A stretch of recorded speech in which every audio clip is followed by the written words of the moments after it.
Welcome to Wife Cheating Story. I hope you have an enjoyable and relaxing time listening. Let's get started. She told me to take her mother on a date so she could sneak off to a 5-star hotel with her lover. 15 years of marriage, 2 kids, a shared life. All dismantled by a man who smiled as he stole both my wife and my work. She thought she was smart. She thought I'd never find out. But when I walked into their suite and saw my architectural designs in his hands and her lipstick on his glass, that's when everything snapped.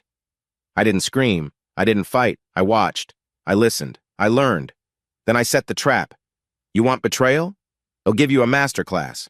Because I wasn't just going to take her down. I was going to erase him too. Before we begin, let me know where you're tuning in from down in the comments, and if you enjoy this story, don't forget to subscribe and turn on notifications so you never miss our next tale. The Manhattan winter hit different that year. Outside our 27th floor apartment, snow fell silently over Central Park, transforming the city into something from a snow globe. I should have been sleeping peacefully next to my wife of 15 years, but instead, I was lying awake at 2 a.m., my mind racing with thoughts I couldn't quiet. That's when I noticed the blue glow illuminating Vanessa's face. She was awake too, her slender fingers moving rapidly across her phone screen, completely absorbed. I kept my breathing steady, feigning sleep as I watched her from beneath half-closed lids. Her dark hair fell in waves around her face as she smiled at whatever message she'd received. It wasn't the polite smile she gave colleagues or the patient one she offered our children. This was different, secret, intimate. I'd almost forgotten that smile existed. Once it had been reserved for me. Then I saw it just a glimpse before she quickly turned the screen away. I miss you terribly. Friday? My stomach clenched like I'd been sucker punched. For a moment, I couldn't breathe. Vanessa quickly locked her phone and placed it on the nightstand, then settled back against her pillow with a soft sigh. Within minutes, her breathing had slowed, and she was asleep, apparently unburdened by whatever betrayal was unfolding. I lay there in the dark, our bedroom suddenly feeling as cold as the winter night outside, despite the warmth of our down comforter. 15 years of marriage, 2 children, an entire life built together. Was she really willing to risk it all? Part of me wanted to wake her, to demand answers right then, but the more rational part knew better. I needed to understand what I was dealing with before confronting her. If there was even a chance I was misreading the situation, acting rashly would only damage the trust between us. My mind drifted back through our history together meeting at Columbia, our tiny first apartment in the East Village, the joy on her face when Isabella was born, then Lucas 2 years later. We'd worked so hard for everything we had, my architecture firm, our home overlooking Central Park, the life we'd built. When had things changed? When had I become someone she could hurt this way? Morning came too quickly. I watched Vanessa's routine, the same one I'd observed countless times. She moved through our bedroom and ensuite bathroom with practiced efficiency, applying makeup at her vanity, selecting a sleek outfit from her walk-in closet. Today, she chose a form-fitting burgundy dress I didn't recognize. "Is that new?" I asked, my voice deliberately casual as I buttoned my shirt. She startled slightly. "This? I got it last month. End-of-season sale." Her eyes didn't quite meet mine in the mirror. Another lie, small but telling. I'd reviewed our credit card statements just last week, part of my monthly financial routine, and there'd been no clothing purchases from her usual stores. "Looks nice," I managed. "Big presentation today?" "Just meetings. You know how it is." She smiled, but it didn't reach her eyes. "I might be home late. Don't wait up for dinner." I nodded, swallowing the bitter taste in my mouth. "I'll take care of the kids." As I dropped Isabella and Lucas off at their private school, I studied their faces, searching for my own features mingled with Vanessa's. Isabella, at 10, was already showing signs of her mother's elegance, but with my serious demeanor. Lucas, 8 and energetic, had my build but his mother's expressive eyes. "Bye, Dad," Lucas called, racing toward the entrance where his friends waited. Isabella lingered a moment longer. "Is everything okay?" she asked, her perceptiveness sometimes unsettling for a child her age. I forced a smile. "Just tired, sweetheart. Big project at work." She nodded, unconvinced but willing to accept the explanation. "See you tonight." As I watched them disappear into the school building, I felt a fierce protectiveness surge through me. Whatever was happening with Vanessa, I wouldn't let it hurt our children. The day passed in a blur of client meetings and design reviews at Foster & Associates. By evening, I'd made my decision. I wouldn't confront Vanessa, yet I needed more information. But I wouldn't be a fool either. I'd watch, wait, and prepare myself for whatever painful truth was coming. When I returned home that night, the apartment was quiet. Vanessa had texted that she was still stuck at work. I checked on the kids, already asleep thanks to the nanny, then poured myself 2 fingers of bourbon and walked to the floor-to-ceiling windows. The city lights sparkled below, a constellation of human life and stories unfolding in countless windows. Somewhere out there, my wife might be with someone else, creating fractures in our family that could never be fully repaired. I raised my glass to the darkness. "Game on," I whispered. 2 weeks after discovering the text message, I stood in my corner office at Foster & Associates, gazing at the midtown skyline through rain-streaked windows. The weather matched my mood, dark, unsettled, with occasional flashes of anger like the distant lightning. "You look like hell," said Jordan Pierce, leaning against my doorframe. My college roommate turned business partner hadn't changed much in the 15 years I'd known him, still brutally honest, still loyal to a fault. "Thanks for the update," I replied, not turning from the window. Jordan closed the door behind him. "Seriously, Cam, you've been off for weeks. The Westbrook project team is starting to notice." I sighed and faced him. "It's Vanessa. Trouble in paradise?" He settled into one of the leather chairs across from my desk. "Paradise is burning to the ground," I said, the words tasting like ash. I filled him in on the text message, the new clothes, the late nights, all the small signs adding up to something I didn't want to name. Jordan listened without interrupting, his expression darkening. When I finished, he leaned forward. "Have you confronted her?" "Not yet. I need to be sure." I ran a hand through my hair. "Tonight's our anniversary, 15 years. I made reservations at Le Cuckoo." "And you're still going through with it?" "I need to see her face when I ask her directly. I need to know if we still have something worth fighting for." Jordan nodded slowly. "Whatever happens, I've got your back. Just don't let her gaslight you, man. Trust your gut." Le Cuckoo gleamed with understated elegance that evening, all warm lighting, crisp white tablecloths, and the gentle clink of fine china. Vanessa arrived 15 minutes late, stunning in a black dress that hugged her curves in a way that once would have made my heart race with pride and desire. Now, I just wondered who else she was dressing for. "Sorry I'm late," she said, kissing my cheek. "Traffic was a nightmare." Another lie. I'd checked the traffic reports. Midtown was flowing smoothly tonight. "You look beautiful," I said, meaning it despite everything. "Thank you." She smiled, a practiced expression that didn't reach her eyes. "You clean up pretty well yourself." The waiter appeared with champagne I'd pre-ordered. "Happy anniversary," I said, raising my glass. 15 years, she echoed, clinking her flute against mine. "Can you believe it? Sometimes it feels like yesterday, other times." I let the sentence hang. Vanessa's phone buzzed.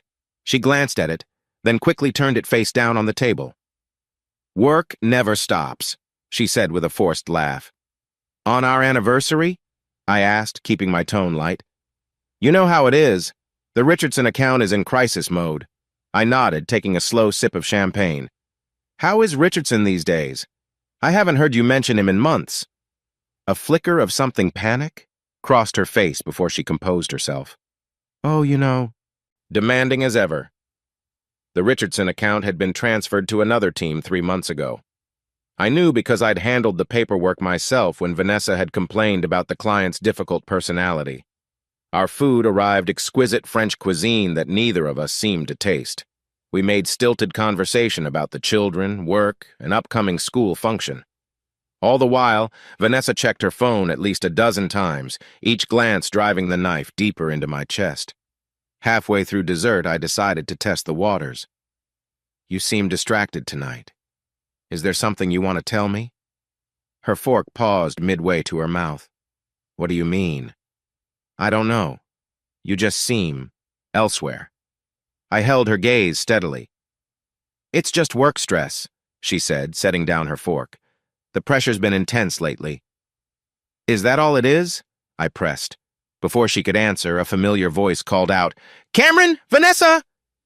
Charlotte Reed approached our table, elegant in a simple blue dress that somehow made her emerald eyes even more striking. She'd been Vanessa's friend since college, though lately I'd noticed a distance between them. Charlotte, what a surprise, Vanessa said, her smile not quite reaching her eyes. I'm here with the other art teachers, Charlotte explained, gesturing to a large table across the restaurant. End of semester celebration. How lovely, Vanessa said, her fingers nervously toying with her napkin. Charlotte's gaze shifted between us, lingering on me with an expression I couldn't quite interpret concern. Pity? Well, I won't interrupt your anniversary dinner, she said finally. But we should catch up soon, Vanessa. It's been too long. Absolutely, Vanessa agreed quickly. I'll call you. As Charlotte walked away, she glanced back at me, her look clearly conveying something important. I made a mental note to reach out to her. She might have information I needed. When I turned back to Vanessa, she was checking her phone again. Something urgent? I asked, unable to keep the edge from my voice. Just checking on the kids, she replied, though I could see the message notification on her screen wasn't from our nanny. Vanessa, I said, placing my hand over hers. What's happening to us? For a moment, just a moment, I saw genuine emotion in her eyes. Guilt, regret, maybe even fear. Then it was gone, replaced by a practiced smile. Nothing's happening, Cameron. We're just busy. Work, kids. Life gets complicated sometimes. Life gets complicated, I repeated, the words hollow in my mouth. Is that what we're calling it now? She withdrew her hand from mine. I don't know what you're implying, but I don't appreciate it. Not tonight of all nights. I signaled for the check, suddenly exhausted by the charade. No, I suppose tonight should be special. 15 years usually is. The ride home was silent, the distance between us in the back of the taxi feeling wider than the Hudson River. When we arrived home and relieved the nanny, Vanessa immediately headed for the shower.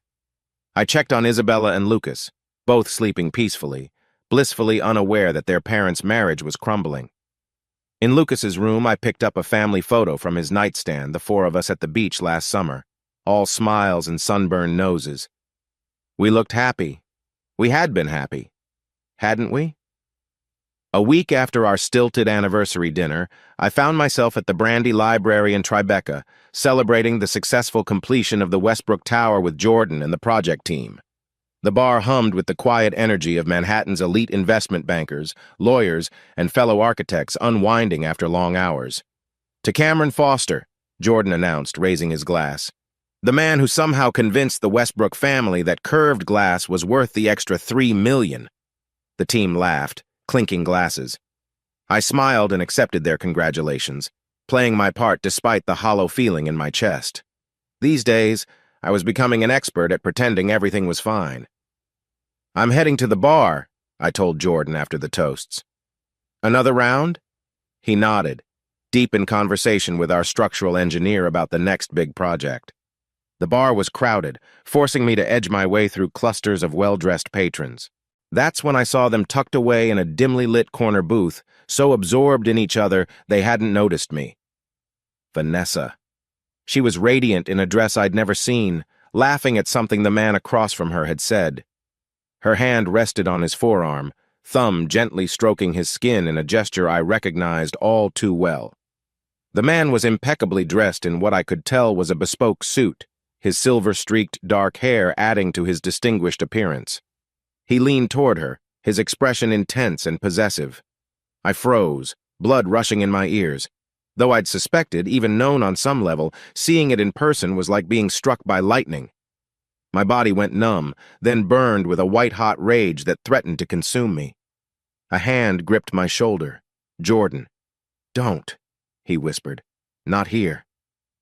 I let him guide me back toward our table, somehow managing to place one foot in front of the other. Who is he? I asked once we were out of sight, my voice barely controlled. Jordan's expression darkened.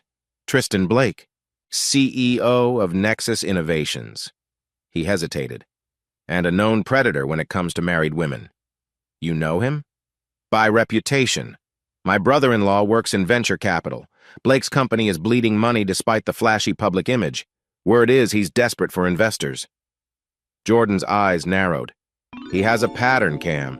He targets women married to successful men, especially in architecture and finance. I watched as Tristan reached across the table, brushing a strand of hair from Vanessa's face. She caught his hand and kissed his palm, a gesture of intimacy that stabbed through me like a blade. She's wearing a diamond bracelet, I said, noticing the sparkle on her wrist. That's new. Buying gifts with other people's money is his specialty, Jordan muttered. Listen, we should go. This isn't the place. No. I straightened my shoulders. I'm not running away. The team's celebrating. We stay. For the next hour, I remained at our table, back to Vanessa's corner, engaging in conversation I wouldn't remember later. All my awareness was focused on the couple behind me, though I didn't turn to look again. I didn't need to. The image was burned into my mind. They're leaving, Jordan murmured eventually. I nodded, still not turning. Together? Yes. The pain that lanced through me was physical, a crushing weight on my chest that made it difficult to breathe. Still, I kept my expression neutral as I raised my glass to another toast, playing the part of the successful architect without a care in the world. Later, after saying goodnight to the team, Jordan and I stood on the sidewalk outside. The spring night was cool, the streets still busy with the energy that made New York the city that never sleeps. What now? Jordan asked. I stared up at the sliver of sky visible between the buildings, finding no answers in the few stars bright enough to outshine the city lights. Now I gather information, I said finally. I need to understand what I'm dealing with. You could just confront her. Not yet. I turned to face him. I need leverage. I need to know exactly what game they're playing. Jordan studied me for a long moment. I can make some calls, get you more information on Blake. Do it, I said. And I need to talk to Charlotte. She knows something. I could see it in her eyes at the restaurant. Be careful, Cam. This kind of thing. He shook his head. It gets ugly fast. I hailed a passing taxi. It's already ugly. I'm just the last one to know.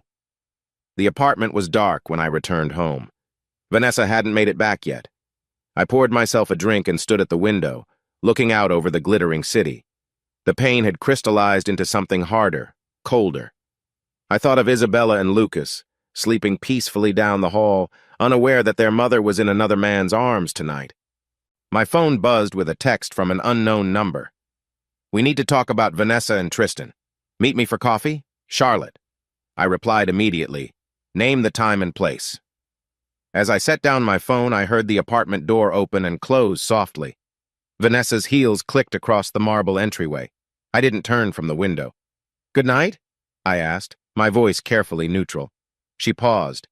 Just work drinks. You know how it is. I do know, I said, finally facing her. Probably better than you think.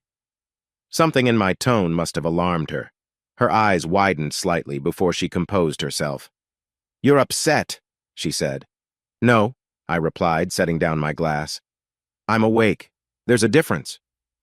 I walked past her toward our bedroom, catching the unfamiliar scent of men's cologne as I passed. Tristan's, no doubt. Cameron, she began. I'm tired, Vanessa. We'll talk another time. In the sanctuary of our bathroom, I gripped the marble countertop until my knuckles turned white, staring at my reflection in the mirror. The man looking back at me seemed older, harder than he had just weeks ago. Game on, indeed. 3 days after spotting Vanessa with Tristan at the Brandy Library, I sat in our living room, jazz playing softly in the background as I reviewed design plans for a new project. The children were asleep, the city lights twinkling beyond our floor-to-ceiling windows. It was almost peaceful if I could ignore the gaping wound in my chest where my heart used to be. Vanessa appeared in the doorway, barefoot in silk pajamas, her dark hair damp from the shower. For a moment, she looked like the woman I'd fallen in love with years ago, vulnerable, genuine, beautiful without trying. Can we talk? She asked, her voice soft. I set aside my laptop. Sure. She curled up on the sofa opposite me, tucking her feet beneath her. I've been worried about my mom, she said, surprising me with the direction of the conversation. Olivia Foster had been a widow for 18 months. Her husband, Richard, had died unexpectedly of a heart attack, leaving her alone in their Upper West Side apartment. As a former psychology professor at Columbia, Olivia was brilliant and independent, but the loss had hit her hard. "Is she okay?" I asked, genuinely concerned. Despite everything, I cared for my mother-in-law. Vanessa traced patterns on the sofa cushion. "Not really. She's isolated herself. Barely leaves the apartment except to teach her one remaining graduate seminar." "That's understandable. Grief takes time." "It's been over a year, Cam." Vanessa looked up, her eyes troubled. "I'm worried she's given up on life. She needs something." "Therapy?" I suggested. "A support group?" "She's a psychologist. She knows all the right things to say to make therapists think she's fine." Vanessa paused, seeming to gather her courage. "I think she needs something else. Someone who can remind her what it feels like to be desired, to be alive again." A cold feeling settled in my stomach. "What exactly are you suggesting?" "I think you should take her out," Vanessa said, watching me carefully. I blinked, certain I'd misheard. "Take your mother out? Like to lunch? Like on a date?" The room seemed to tilt slightly. "You're joking." "I'm completely serious." Vanessa leaned forward. "She needs a good man in her life, someone trustworthy, who can help her remember what it feels like to be wanted. You're the only man I trust enough for that." "Vanessa, she's my mother-in-law." I stared at her, trying to comprehend what was happening. "This is bizarre, to say the least." "Is it?" She held my gaze. "Mom always said you reminded her of Richard when he was younger. You have the same quiet strength, the same integrity." I stood up, needing to move. "This is insane. You're asking me to date your mother?" "I'm asking you to help her." Vanessa's voice was steady. "And if things progress beyond just dinner and conversation, I wouldn't object." The realization hit me like a physical blow. This wasn't about Olivia at all. This was Vanessa creating an alibi, manufacturing a scenario where her own infidelity would seem justified. If my husband is with my mother, how can he blame me for seeking comfort elsewhere? I almost laughed at the audacity, the calculated manipulation. Instead, I took a deep breath and considered my options. Refusing would alert her to my suspicions. Playing along might give me access to information, and possibly an ally in Olivia, who I strongly suspected knew nothing about this scheme. "Let me get this straight," I said, keeping my voice level. "You're suggesting I take your mother on a date, with the possibility of more, and you're completely fine with that?" Vanessa nodded. "I trust you both, and sometimes unconventional solutions are needed for difficult situations."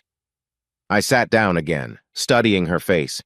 There wasn't a trace of jealousy or discomfort, just determination and perhaps relief that I hadn't immediately shut down the idea. "And if I agree to this," I said slowly, "what exactly would it entail?" "Just dinner at first. See how it goes. Mom needs someone to talk to who isn't me, someone who can make her feel like a woman again." "Does Olivia know about this idea of yours?"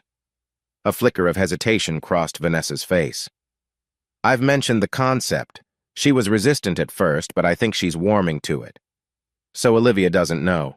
That confirmed my suspicion that this was entirely Vanessa's scheme.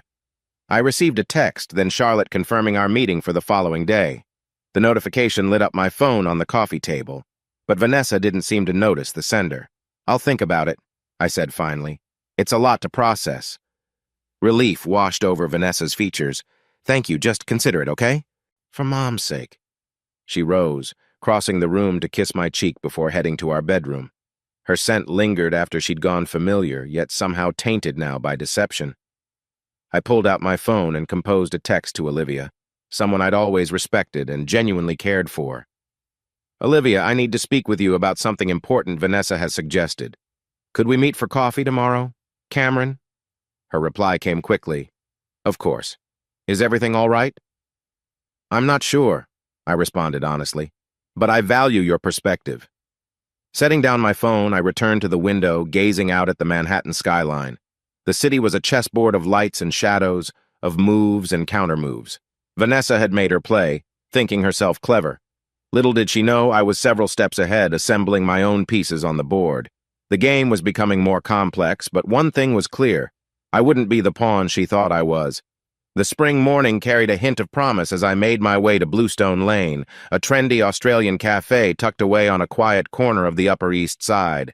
The sidewalks glistened from an early shower, the rain washing away the city's winter grime, mirroring my own desire to cleanse the mess my life had become. I arrived 15 minutes early, selecting a table near the back with a view of the entrance. The cafe buzzed with the gentle hum of morning conversations and the rhythmic hiss of espresso machines. I ordered a black coffee, needing the bitter clarity it provided. At precisely 10 o'clock, Olivia Foster walked through the door. Even at 55, she carried herself with the elegant confidence of a woman who knew her worth. Her auburn hair, so like Vanessa's, was pulled back in a sophisticated twist, and her eyes, sharp and intelligent, scanned the room until they found me. "Cameron," she said, taking the seat across from me. Up close, I could see the fine lines around her eyes, testament to both wisdom and recent grief. "Thank you for reaching out." "Thank you for meeting me," I replied, studying her face for any signs of complicity in Vanessa's scheme. "I wasn't sure if you would." A waitress approached, and Olivia ordered a cappuccino before turning back to me. "Your message sounded urgent. You mentioned something about Vanessa?" I took a deep breath. The next few minutes would reveal whether Olivia was an accomplice or another pawn in her daughter's game. "Vanessa suggested something unusual to me the other night," I began, watching her reaction carefully. "She thought it might be good for you and me to spend time together, as more than just family." Olivia's expression shifted from curiosity to confusion.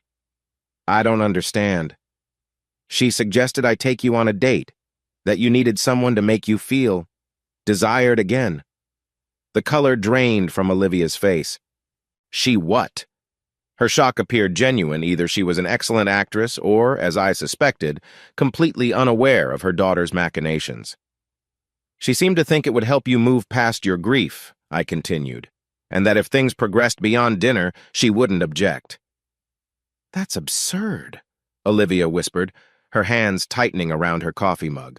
"Why would she—" She stopped suddenly, her eyes narrowing.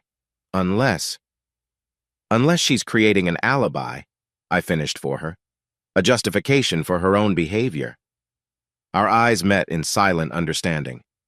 "You know," she said. It wasn't a question. "I have suspicions, strong ones." The cappuccino arrived, but Olivia ignored it, leaning forward. "Tell me everything." I did the late-night text messages, the changed behavior, the mysterious outings. I described seeing Vanessa with Tristan at the Brandy Library, the intimacy between them, the diamond bracelet I hadn't given her. With each detail, Olivia's expression hardened, grief and anger battling across her features. "I'm so sorry, Cameron," she said finally. "I had noticed changes in her, but I attributed them to work stress or, I don't know, not this." "You had no idea about Tristan Blake?" Her eyes flashed with recognition. "Tristan Blake? The tech CEO? You know him?" "Not personally, but Charlotte mentioned him. She was worried about Vanessa spending time with him." "Charlotte knows?" This was the confirmation I needed. "She came to me about a month ago, concerned. Said she'd seen them together at some gallery opening. Apparently he has quite the reputation." I felt a surge of gratitude toward Charlotte, who'd tried to protect our marriage when Vanessa herself seemed intent on destroying it. "Did you confront Vanessa?" I asked. "I tried to. She dismissed it as business networking." Olivia's voice cracked slightly. "I should have pushed harder. I'm so sorry, Cameron." "You have nothing to apologize for." Olivia studied me for a long moment. "So what's your plan? Confrontation?" "Not yet. I need more information. I need to understand the full scope of what I'm dealing with." She nodded, considering. "And where do I fit into this?" "Vanessa expects me to pursue you. If I don't, she'll get suspicious." A sardonic smile curved Olivia's lips. "So you want us to pretend to date while you investigate my daughter's affair?" Put that way, it sounded ridiculous, yet it was exactly what I needed. "It sounds crazy, I know." "I'll do it," she interrupted, surprising me. "You will?" "Cameron, you've been good to Vanessa, good to my grandchildren. You don't deserve this." She reached across the table and squeezed my hand. "And frankly, I raised her better than this. Whatever game she's playing, I want to understand it too. Relief washed over me. Thank you. Don't thank me yet. If what you suspect is true, this gets much harder before it gets easier. She took a sip of her now cooling cappuccino. Have you spoken to Charlotte? Not yet. She texted me, but we haven't connected. You should. She knows more than she initially told me, I suspect. Olivia's expression softened. Charlotte's always had a soft spot for you, you know. I felt a flush of surprise. We barely know each other. Sometimes you don't need to know someone well to see their worth. She glanced at her watch. I have a seminar in an hour. What's our next move? Dinner, I said. Somewhere visible. Le Bernardin, perhaps. We'll make sure Vanessa finds out. Le Bernardin? You're a better fake date than my last real one. She smiled, but it didn't reach her eyes. Cameron, before we go further, what do you want out of this? Are you hoping to save your marriage? The question caught me off guard. Until that moment, I hadn't fully considered my endgame. I don't know, I admitted. Part of me wants to understand why.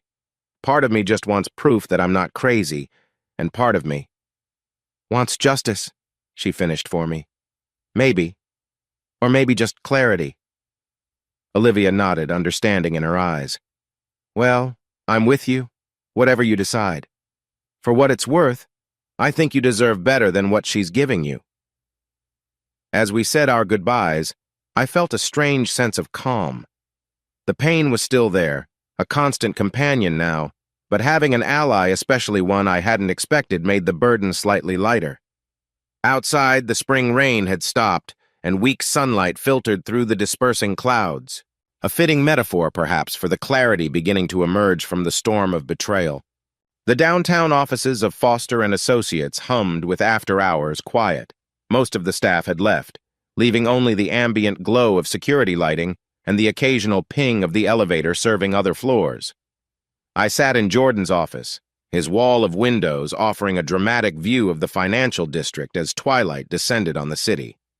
You sure you want to know all this? Jordan asked. His tie loosened, sleeves rolled up as he tapped away at his keyboard. Once you go down this rabbit hole. I'm already down it, I replied, pacing the length of his office. I just need to know how deep it goes. Jordan nodded, his expression grim. My brother-in-law came through, got us access to some VC background reports on Blake and Nexus Innovations. He turned his monitor toward me. It's not pretty. I leaned over his shoulder, scanning the document. Financial projections, investor reports, and buried within them, troubling patterns. They're hemorrhaging cash, Jordan pointed out. Burned through their Series C funding in half the projected time. Their last two products failed to gain traction, and their flagship app is losing users to competitors. So the successful tech mogul is running on fumes, I murmured. Smoke and mirrors, Jordan agreed. Blake's personal finances are just as precarious. 3 mortgages on his Tribeca penthouse, maxed-out credit lines, a fleet of luxury cars he can barely afford. How is he keeping it all afloat? Jordan clicked to another document. His current wife, Madison Blake, daughter of Warren Fitzgerald, the Wall Street guy. The Wall Street guy who sits on half a dozen Fortune 500 boards and manages one of the largest private equity funds in the country, Jordan corrected. Madison's trust fund alone could float Nexus for another year. And Daddy Dearest is the white knight Blake needs for his next funding round. I absorbed this information, the pieces clicking into place. So he marries into money to support his lifestyle and business. It's a pattern. Jordan opened another file. This is where it gets interesting. Blake's been married twice before Madison. Both ended badly. The screen displayed divorce proceedings, financial disclosures, and court orders. First wife, Elaine, divorced him after 3 years. Cited emotional abuse, financial control, and infidelity. Second wife, Rebecca, similar story, but added claims that he used her family connections to secure business deals before discarding her. Jesus, I muttered. Both women were from wealthy families. Both had connections he needed. Both were left significantly poorer after their divorces. Jordan leaned back in his chair. And here's where Charlotte comes in. She was Rebecca's children's art tutor during the marriage and after. She saw firsthand what he did to that family. This explained Charlotte's concern.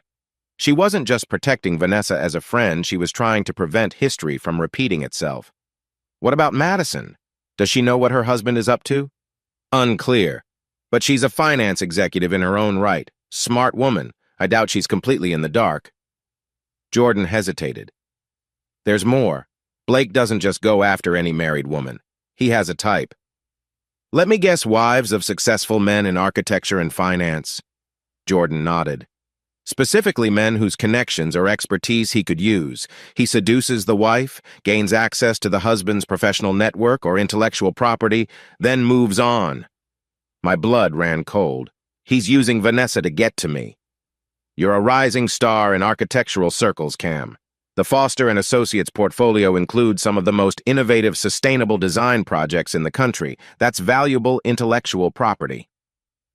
I thought of the recent dinner conversations where Vanessa had asked unusually detailed questions about our newest project questions I'd answered freely, assuming her interest was genuine. Has Vanessa been accessing your work files? Jordan asked, voicing my unspoken fear. She knows my passwords, I admitted. I never thought. You should change them. Today. Jordan's expression was deadly serious. And we should consider a security audit. I nodded, the weight of this new betrayal settling heavy on my shoulders.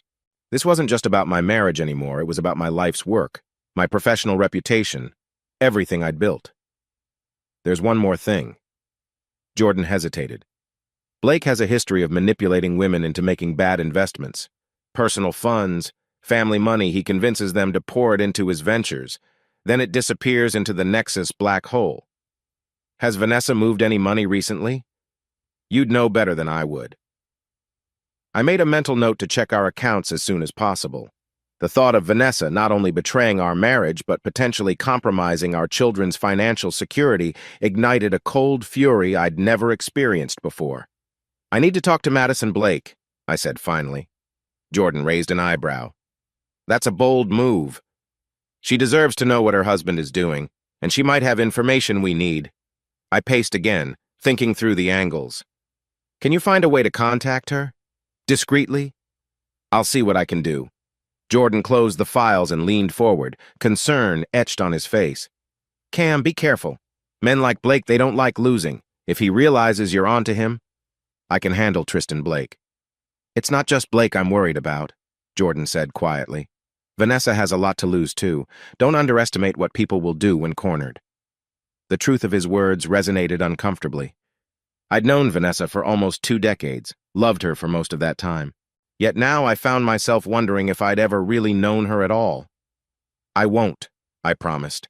And Jordan, thank you for everything. He nodded, the simple gesture conveying more than words could. In a world suddenly full of uncertainties, Jordan's loyalty was one of the few constants I could still count on. As I left his office, the Manhattan skyline had transformed into its nighttime splendor, thousands of lights pushing back against the darkness. I felt a renewed determination rise within me. Tristan Blake had picked the wrong architect to target. He thought he was dismantling my life, piece by carefully constructed piece. What he didn't know was that I was already rebuilding, and this time, with a foundation he couldn't touch.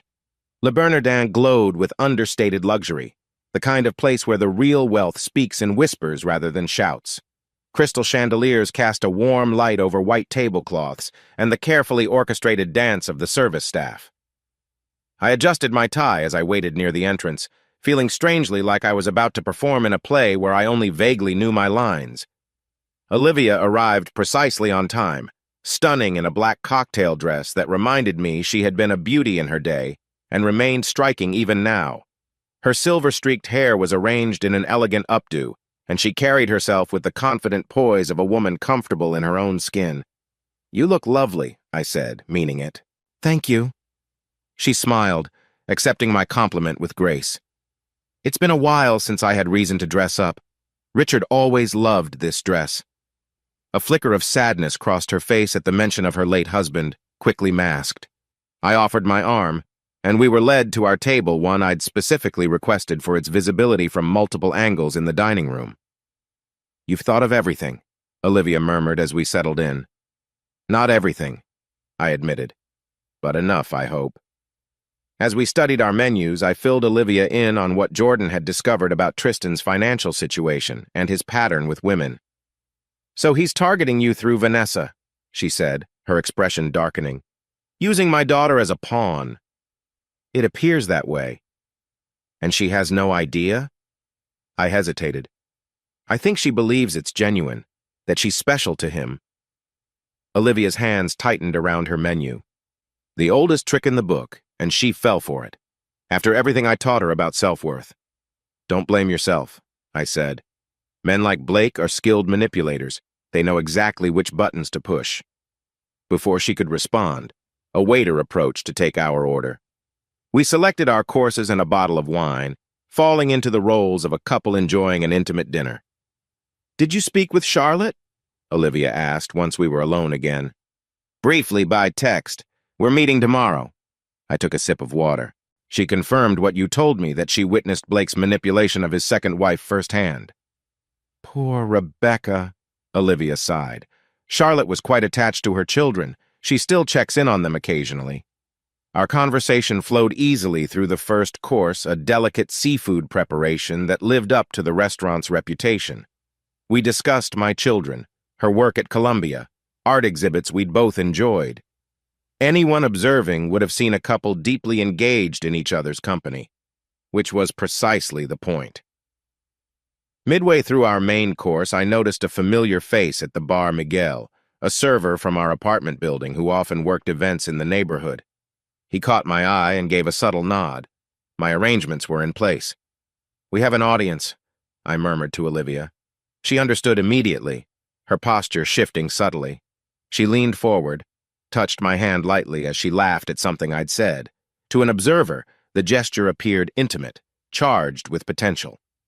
How long before Vanessa knows? She asked, her voice pitched low.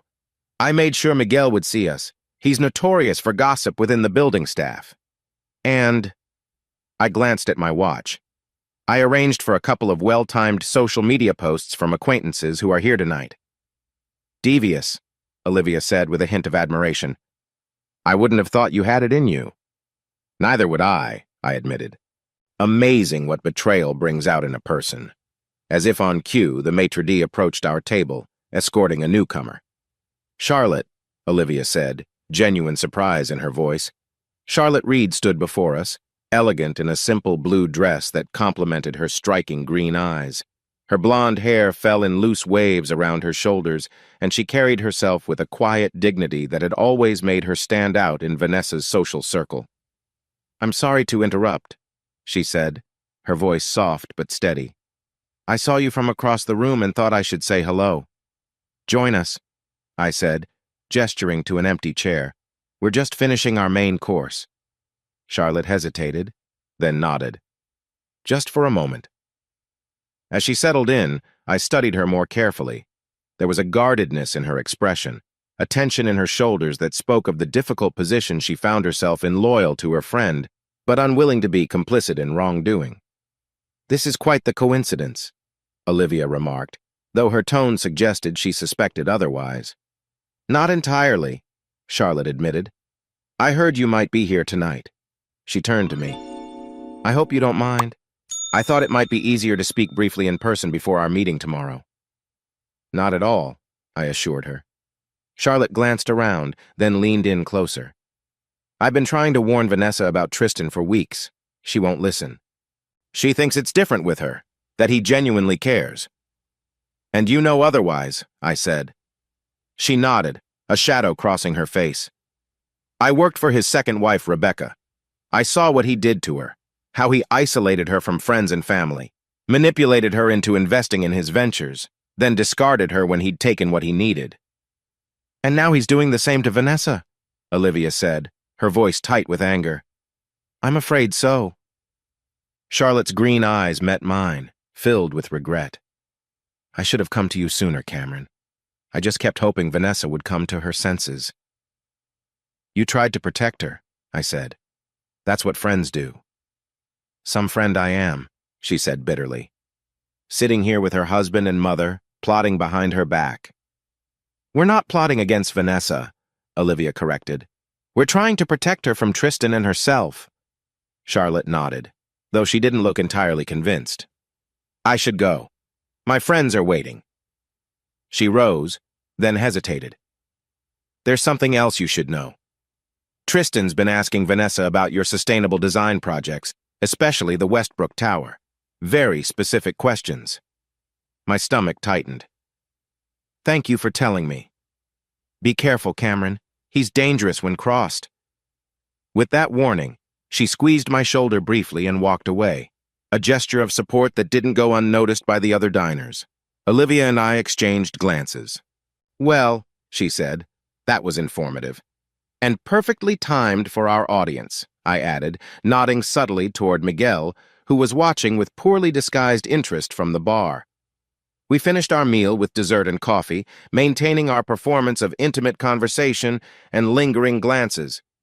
As we prepared to leave, I helped Olivia with her wrap, my hand resting lightly on her shoulder, another calculated move for any watching eyes.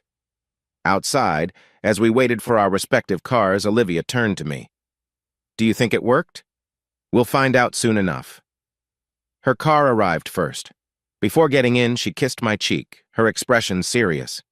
Be prepared, Cameron. Vanessa won't take this well, even though it was her idea. I know. As Olivia's car pulled away, I checked my phone. No messages from Vanessa yet, but I knew it was only a matter of time. I didn't have to wait long. Back in my apartment, I had just changed into more comfortable clothes when I heard the distinct ping of the elevator arriving at our floor. Vanessa's key turned in the lock, and she entered with a deliberate casualness that immediately put me on guard. How was your evening? She asked, dropping her purse on the console table. Fine, I replied, matching her tone. Quiet, just caught up on some work. Yours? Productive. She studied me, her head tilted slightly. You changed. Just getting comfortable. She nodded, moving toward the kitchen where she poured herself a glass of water. I got an interesting call from my mother earlier. Here it comes, I thought. Oh? She mentioned you two had dinner. Vanessa's voice was carefully neutral. At Le Bernardin, no less. I shrugged, adopting an air of mild confusion. You suggested I take her out, remember? To help her feel, desired again. I didn't expect you to jump on the suggestion quite so enthusiastically. It was just dinner, Vanessa. I watched her face, searching for any crack in her composure. Though I have to say, your mother is excellent company. I can see where you get your charm. Something flickered in her eyes, calculation perhaps, or the beginnings of jealousy. She recovered quickly, smiling. I'm glad you enjoyed yourself. Mom deserves some happiness. She does, I agreed. We're having dinner again next week. Vanessa's smile faltered slightly before she caught herself. Wonderful. I'm thrilled it's working out. She disappeared into our bedroom, phone already in hand.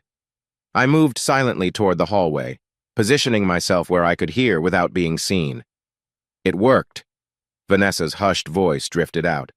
They had dinner at Le Bernardin tonight. Yes, apparently it went well. They're seeing each other again next week. A pause.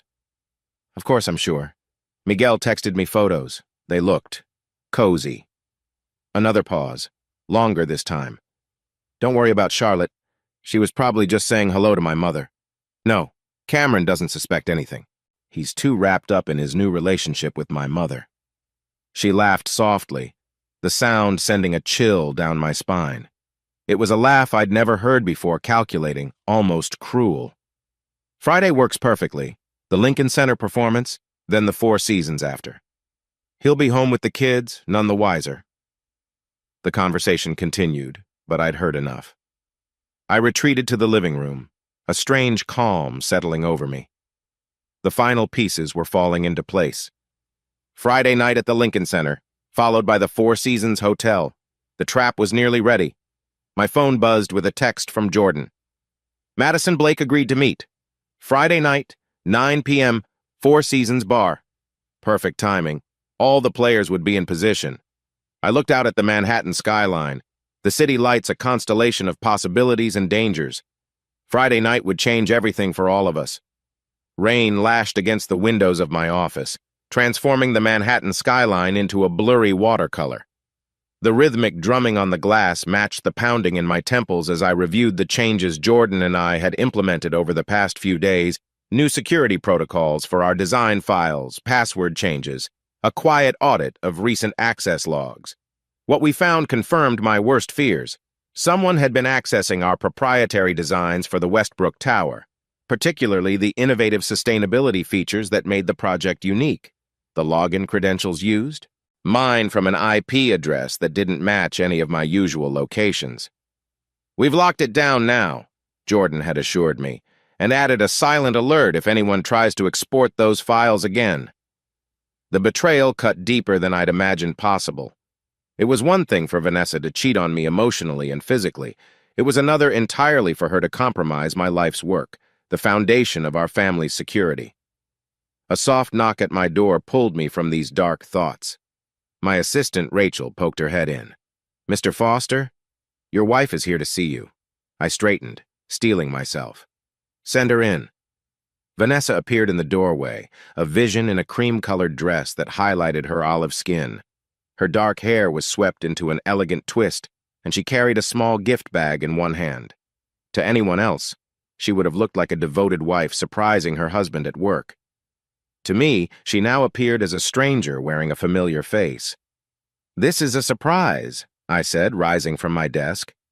"A good one, I hope," she replied, crossing the room to kiss my cheek. Her perfume, one I'd given her last Christmas, enveloped me in a cloud of memories I could no longer trust. Of course. I gestured to the sitting area by the window. "What brings you downtown? Shopping?" "Actually, I came to see you." She set the gift bag on the coffee table between us. "I've been thinking about us, Cameron, about how distant we've been lately." I raised an eyebrow, waiting. "I know things have been strained. My work schedule, your projects, the kids' activities." She leaned forward, her expression earnest. "I miss us." "Do you?" The words came out sharper than I intended. If she noticed my tone, she didn't show it. "I do. That's why I got these." She pushed the gift bag toward me. Inside were 2 tickets to the New York Philharmonic at Lincoln Center for Friday night Beethoven's Symphony No. 7, my favorite. "Friday night," I said, turning the tickets over in my hand. "That's thoughtful." I remembered how much you love Beethoven. I thought it could be like our early days dinner, the symphony, just us. The rain intensified outside, matching the storm building within me. Here she was, offering me concert tickets for the same night she'd arranged to meet Tristan at the Four Seasons. The audacity was breathtaking. "That sounds nice," I said, carefully keeping my expression neutral. "I'm surprised you could get away from work on a Friday night." A flicker of something discomfort? Guilt? Crossed her face. "I rearranged some things. You're worth it." "Am I?" She reached for my hand, her touch once so familiar now feeling like that of a stranger. "Of course you are. You're my husband, Cameron, the father of my children. We've built a life together." A life she was systematically undermining. I looked into her eyes, searching for any trace of the woman I'd fallen in love with, the one who had once valued honesty and commitment as much as I did. "I've missed you too," I said, the lie bitter on my tongue. "The symphony sounds perfect." Relief washed over her features. "Really? I wasn't sure you'd want to." "Why wouldn't I?" I squeezed her hand, playing my part. "A night out with my beautiful wife? What man would refuse?" She smiled, triumphant. "We could even get a hotel room afterward. Make a night of it." I watched her carefully. "I was thinking the same thing. The Four Seasons is right there. We could book a suite." Her smile faltered for just a moment. "Oh, I was thinking more like the Pierre, for old time's sake." "The Pierre is lovely," I conceded, "but the Four Seasons has that new bar everyone's talking about. We could have a nightcap there first." Panic flashed briefly in her eyes. "I actually have to be available for calls later in the evening. Work never stops, you know? Maybe we should just head home after the performance." I leaned back, nodding slowly. "Whatever you prefer. It's your surprise, after all." She stood, visibly relieved. "I should let you get back to work. I just wanted to deliver the tickets in person." "I appreciate that." I rose, walking her to the door. "Looking forward to Friday." She kissed me again, lingering a moment longer than necessary, perhaps trying to convince herself that her plan was working. Me too. As the door closed behind her, I returned to my window, watching as she emerged from the building below, pulling out her phone immediately. Even from this height, the urgency in her movements was apparent. My own phone rang moments later, Charlotte. "She just left," I said by way of greeting. "I saw her in the lobby," Charlotte replied. "Did she give you the tickets?" "She did. Lincoln Center, Friday night." As expected. Charlotte's voice was tight. "I confirmed it with the hotel. Tristan booked the Ambassador Suite at the Four Seasons for Friday night under a corporate account." "The Ambassador Suite," I repeated. "Impressive. It's one of their best. Very private." "Not private enough," I said grimly. Charlotte hesitated. "Cameron, are you sure about this? Confronting them there, I mean. It could get ugly." "It's already ugly, Charlotte. Has been for a while." I watched the rain streak down the glass, distorting the city beyond. At least this way, we control when and how the truth comes out. "And Madison Blake? She's still on board?" "Jordan confirmed it this morning. She'll meet me at the hotel bar at 9. And Olivia? She'll be with the kids. They don't need to see any of this." Charlotte was quiet for a moment. "I hate that it's come to this. Vanessa was my friend for 15 years. "Was?" I noted her use of past tense. "I can't support what she's doing to you, to your family." Her voice wavered slightly. "Friends don't help friends destroy their lives." The simple honesty in her statement struck me. While Vanessa had been willing to burn down 15 years of marriage, Charlotte was holding fast to her principles, even at the cost of a friendship just as long. "Thank you," I said softly. "For everything." "Don't thank me yet. We still have to get through Friday."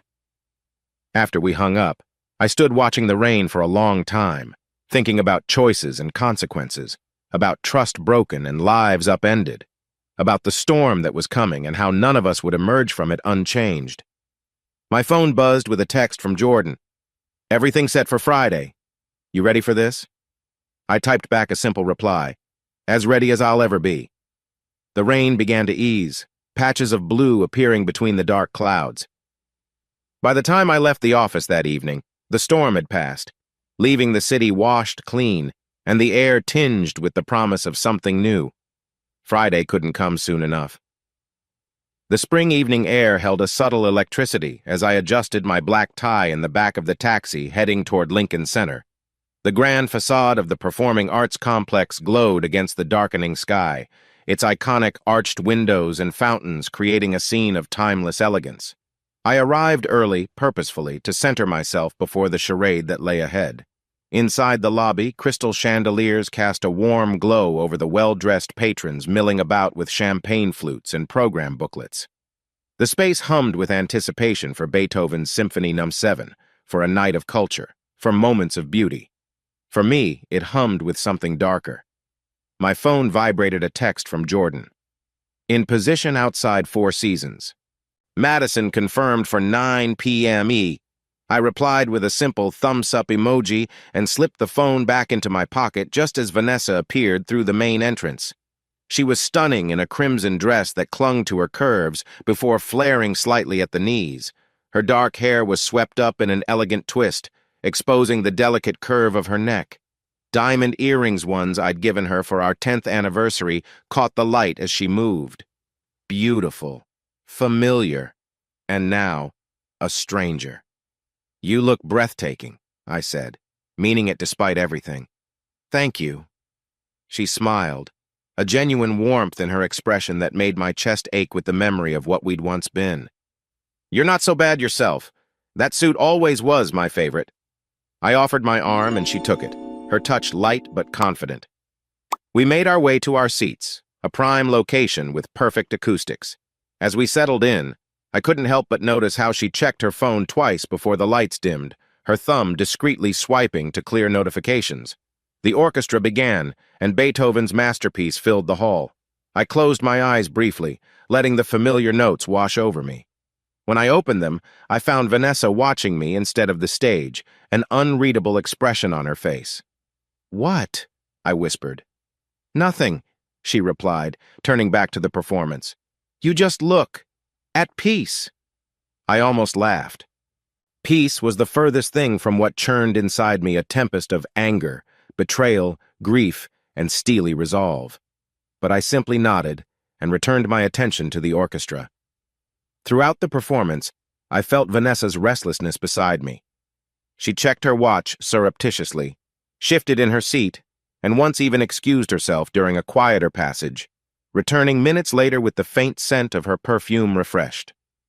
During intermission, we stood with flutes of champagne, making small talk about the performance, but there was a distance between us that felt insurmountable, a chasm of deception and broken trust.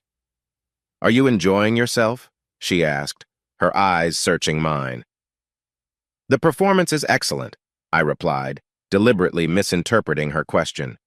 "That's not what I meant." "I know." I took a sip of champagne. "But it's the only answer I have right now." A flicker of uncertainty crossed her face before she masked it with another smile. "Well, I'm glad we're doing this. It feels like us again, the way we used to be." The irony was almost too much to bear. Here she was, pretending to reconnect with me while her lover waited at a hotel across town. I simply nodded, not trusting myself to speak. As the lights dimmed for the second half, I noticed Vanessa check her phone once more, a small frown creasing her brow before she quickly composed herself. Whatever message she'd received had unsettled her.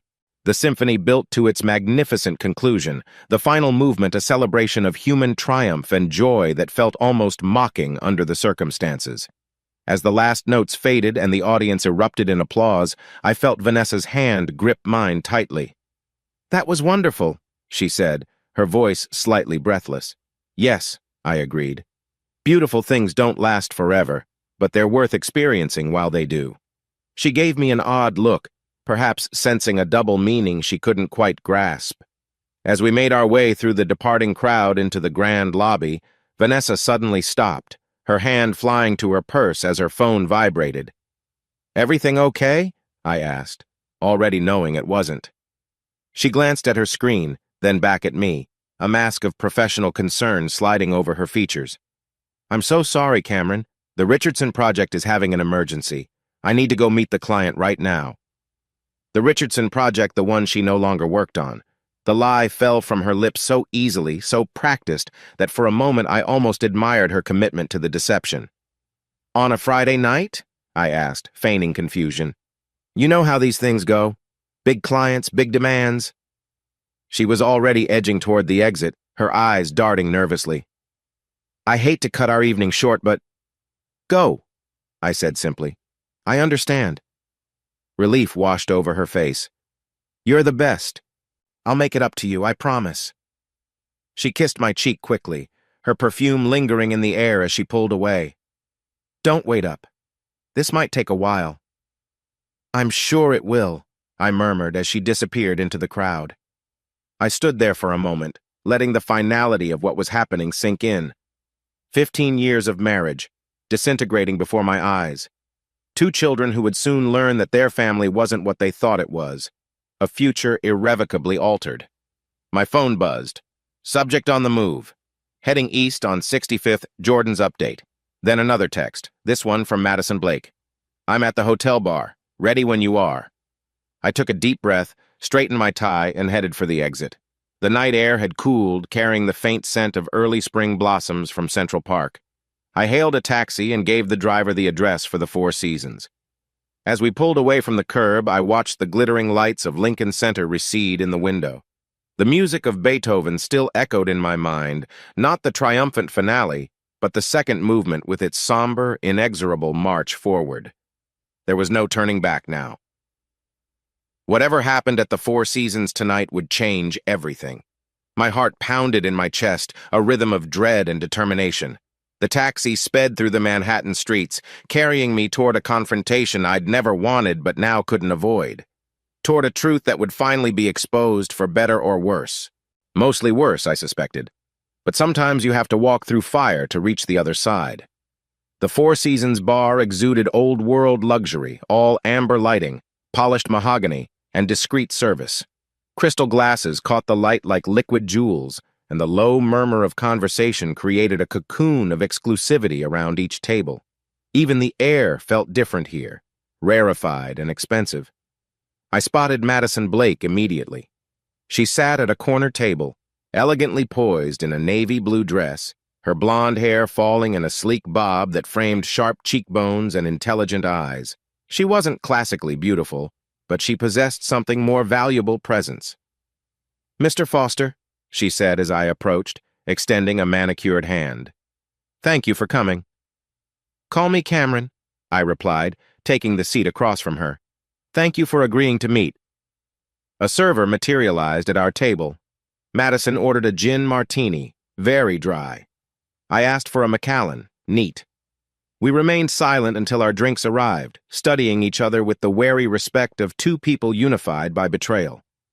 "I should tell you," she began once we were alone, "that I've known about Tristan's proclivities for some time.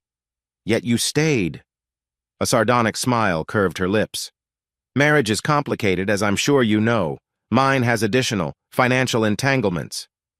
"The family money," I said, recalling Jordan's research. She nodded. "My father's investment firm has significant stakes in Nexus. Walking away isn't as simple as packing a bag. But you're here now." "I am," she agreed, "because this time is different. This time he's not just betraying me, he's actively trying to steal from me." I took a sip of my whiskey, feeling the smooth burn down my throat. "Tell me." 2 weeks ago, Tristan asked me to transfer a substantial portion of my trust into a special project account. When I questioned him, he became evasive, then defensive. Her fingers traced the rim of her glass. "So I had him followed. The investigator delivered quite the photo album, multiple women, multiple hotels. Your wife featured prominently. The blunt confirmation stung, despite everything I already knew. I'm sorry. Don't be. We're both victims here." She reached into her purse and withdrew a slim leather portfolio. "But I refuse to remain a victim. This contains everything my investigator gathered, including some interesting audio recordings." "Audio?" "Tristan has a bad habit of discussing business in bed."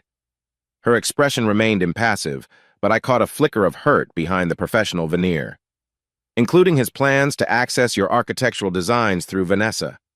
I've already secured my company's files," I assured her, "but I appreciate the warning." "There's more." She leaned forward slightly. "They've been planning this for months, Cameron. Your wife's suggestion that you date her mother? That was strategic, creating an alibi for her behavior while setting you up to look like the villain if things went south. Though I'd suspected as much, hearing it confirmed turned my stomach." "And you have proof of this?" "I do." She slid the portfolio toward me. "Page 12. Transcript and audio file reference." Before I could open it, my phone buzzed with a text from Jordan. "Room 1645, Ambassador Suite. They've been there 20 minutes. I showed Madison the message. "They're here, now." She drained her martini and set the glass down with quiet determination. "Then let's not keep them waiting." We rode the elevator in silence, the tension building with each ascending floor. I felt strangely calm, as if I were watching myself from a distance, this man in an expensive suit about to confront his wife and her lover. It seemed like a scene from someone else's life. The 16th floor was hushed, the thick carpeting absorbing our footsteps as we moved down the corridor. Jordan waited by the fire exit, his normally relaxed demeanor replaced by grim focus. "Hey," he said quietly. "You sure about this?" I nodded. "Absolutely." He handed me a keycard. "Hotel security owed me a favor. Don't ask." Madison raised an eyebrow but said nothing. "I'll wait here," Jordan said. "Text if you need backup." I took a deep breath, centering myself. "Let's do this." The keycard slid silently into the lock, the light turning green with a soft click. I pushed the door open. The Ambassador Suite was spacious and elegant, with floor-to-ceiling windows showcasing the Manhattan skyline. From the entryway, I could see into the living area where an ice bucket with champagne stood untouched. 2 glasses waited beside it, one with a smear of red lipstick Vanessa's shade. Voices drifted from behind the partially closed bedroom door, Vanessa's soft laugh, then Tristan's deeper tones. The sound cut through me like a blade, sharper than I'd expected despite my preparation. Madison touched my arm lightly, a gesture of solidarity. I nodded and moved forward. I pushed the bedroom door open without hesitation. Vanessa lay on the bed, still in her red dress but with her hair now loose around her shoulders. Tristan stood by the window, his tie loosened, holding what appeared to be my architectural renderings. They both froze, eyes widening in shock. The moment stretched, suspended in time like a scene from a nightmare. Vanessa recovered first. "Cameron?" Her voice cracked. "What are you—" "Don't!" The word came out harder than I'd intended. "Just don't!" Tristan's surprise morphed quickly into calculated charm. "Cameron, this isn't what it looks—" "Save it, Tristan," Madison interrupted, stepping into view beside me. "We both know exactly what this is." The color drained from Tristan's face. "Madison!" Vanessa sat up, her eyes darting between us, comprehension and panic washing over her features. "Cameron, please, I can explain." "Can you?" I kept my voice level, though my heart hammered against my ribs. "Can you explain why you're here with him while I'm supposed to be at home, believing you're at work? Can you explain why he's holding drawings from my office? Or why you suggested I date your mother so you could have an alibi for your affair?" She flinched at each question, tears welling in her eyes. "It's not like that. It's complicated." "It's actually quite simple," Madison said coolly. "My husband seduced you to gain access to your husband's designs. A pattern he's repeated several times before." Tristan's expression hardened as he set the drawings down. "This is ridiculous. Vanessa and I have a genuine connection. Tell them, darling." Vanessa looked at him, uncertainty clouding her face. "Tristan, what is she talking about?" "She's trying to manipulate you," he replied smoothly. "Madison's always been jealous and controlling." "Really?" Madison's voice dripped with disdain. "Should we discuss Rebecca or Elaine, or perhaps the current state of Nexus Innovations' finances?" Tristan's charm vanished, replaced by cold fury. "You bitch, you have no idea what you're talking about." "Actually, she does," I interjected. "We both do. Your company is failing, Tristan. You're desperate for cash and innovation, so desperate that you targeted my wife to get to my designs." Vanessa stood now, her face ashen. "Tristan, is this true?" He ignored her, focusing his anger on Madison. "Whatever you think you know, I know everything," she cut in. "Every affair, every financial deception. I have recordings, photographs, bank statements. My father will know everything by morning." For the first time, fear flickered across Tristan's face. "You wouldn't." "I already have." Vanessa turned to me, tears streaming down her face. "Cameron, please. I didn't know. I was lonely. You were so distant, always working, and Tristan made me feel special, desired. Stop." I held up my hand. "Just stop, Vanessa. I'm not interested in excuses." "It's not an excuse. It's the truth." She moved toward me, reaching out. "Yes, I made a terrible mistake, but I love you. We can work through this." The desperation in her voice might have moved me once. Now it only exhausted me. "You don't love me," I said quietly. "You love the life we built together. There's a difference." Tristan laughed, a harsh sound. "Listen to him, Vanessa. So self-righteous. Did he tell you he's been fucking your mother?" "That was her idea," I replied evenly. "An alibi for you two.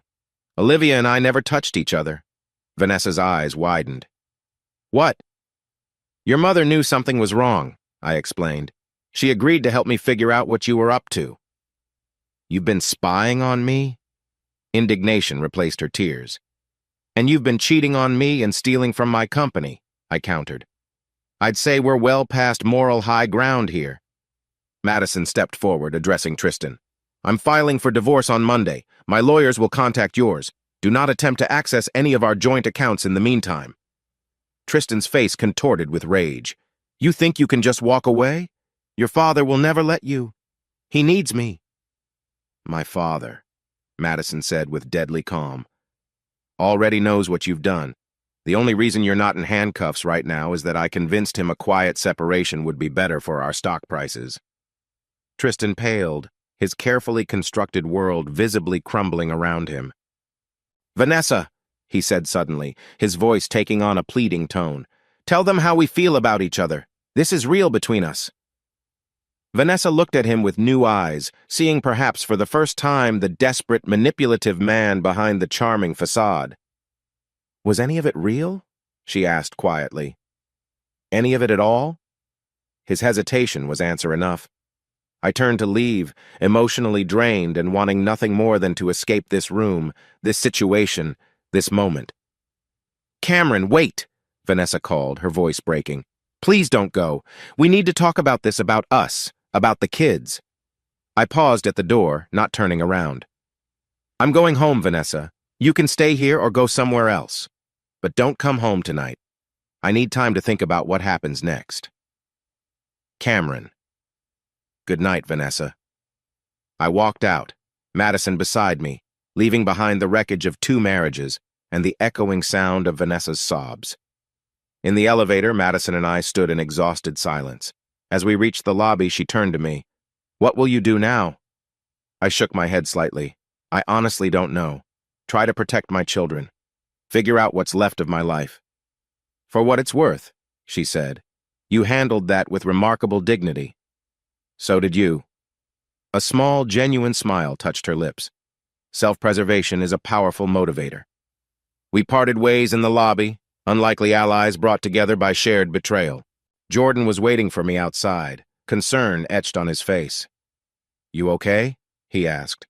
"No," I answered honestly, "but I will be." The night air felt cleaner somehow, as if the confrontation had cleared not just the truth but something in my soul. I looked up at the stars, barely visible through Manhattan's light pollution, and took a deep breath. The worst was over. Now came the hard part, rebuilding from the ashes. Morning light streamed through the floor-to-ceiling windows of our apartment, casting long shadows across the hardwood floors. I stood at the kitchen island, mechanically whisking eggs for the kids' breakfast, my movements automatic after years of Saturday morning routines. I hadn't slept. After returning home from the Four Seasons, I'd spent hours staring at the ceiling of our guest room, replaying the confrontation in my mind, wondering how we'd reached this point, wondering what I would tell Isabella and Lucas. The sound of the front door opening sent a jolt through me, footsteps in the entryway, hesitant and uncertain. Then Vanessa appeared in the kitchen doorway, still wearing last night's red dress, though now it looked rumpled and sad, like the morning after a celebration that had gone on too long. Her makeup was smudged, dark circles under her eyes visible even beneath her concealer. Her hair hung limp around her shoulders. She looked like a stranger. "You're making breakfast," she said, her voice hoarse. "The kids need to eat." I continued whisking, not meeting her eyes. "Cameron, not now," I interrupted quietly. "The kids will be up any minute." As if on cue, the sound of small feet padding down the hallway reached us. Lucas appeared first, his dark hair sticking up in all directions, still in his Spider-Man pajamas. "Morning, Dad," he said, then noticed his mother. "Mom, you're home early. I thought you had your work thing." Vanessa forced a smile. "It finished sooner than expected, buddy." Isabella arrived next, already dressed in jeans and a sweater, her hair neatly brushed. At 10, she was becoming increasingly observant, and I saw her eyes narrow slightly as she took in her mother's appearance. "Why are you wearing your dress from last night?" she asked bluntly. "I came home late and didn't want to wake anyone changing," Vanessa replied. Isabella looked unconvinced but shrugged. "Whatever." "Who wants chocolate chip pancakes?" I asked, deliberately changing the subject. "Me," Lucas exclaimed, previous questions forgotten. The next hour passed in a strained performance of normalcy. Vanessa disappeared to shower and change while I managed breakfast, helping Lucas with his syrup and listening to Isabella's detailed plans for her science project. When Vanessa returned in yoga pants and a sweater, her hair wet from the shower, she slipped into her role of interested mother, asking all the right questions and making all the appropriate responses. Only I could see the tremor in her hands as she poured her coffee, the way her smile never quite reached her eyes.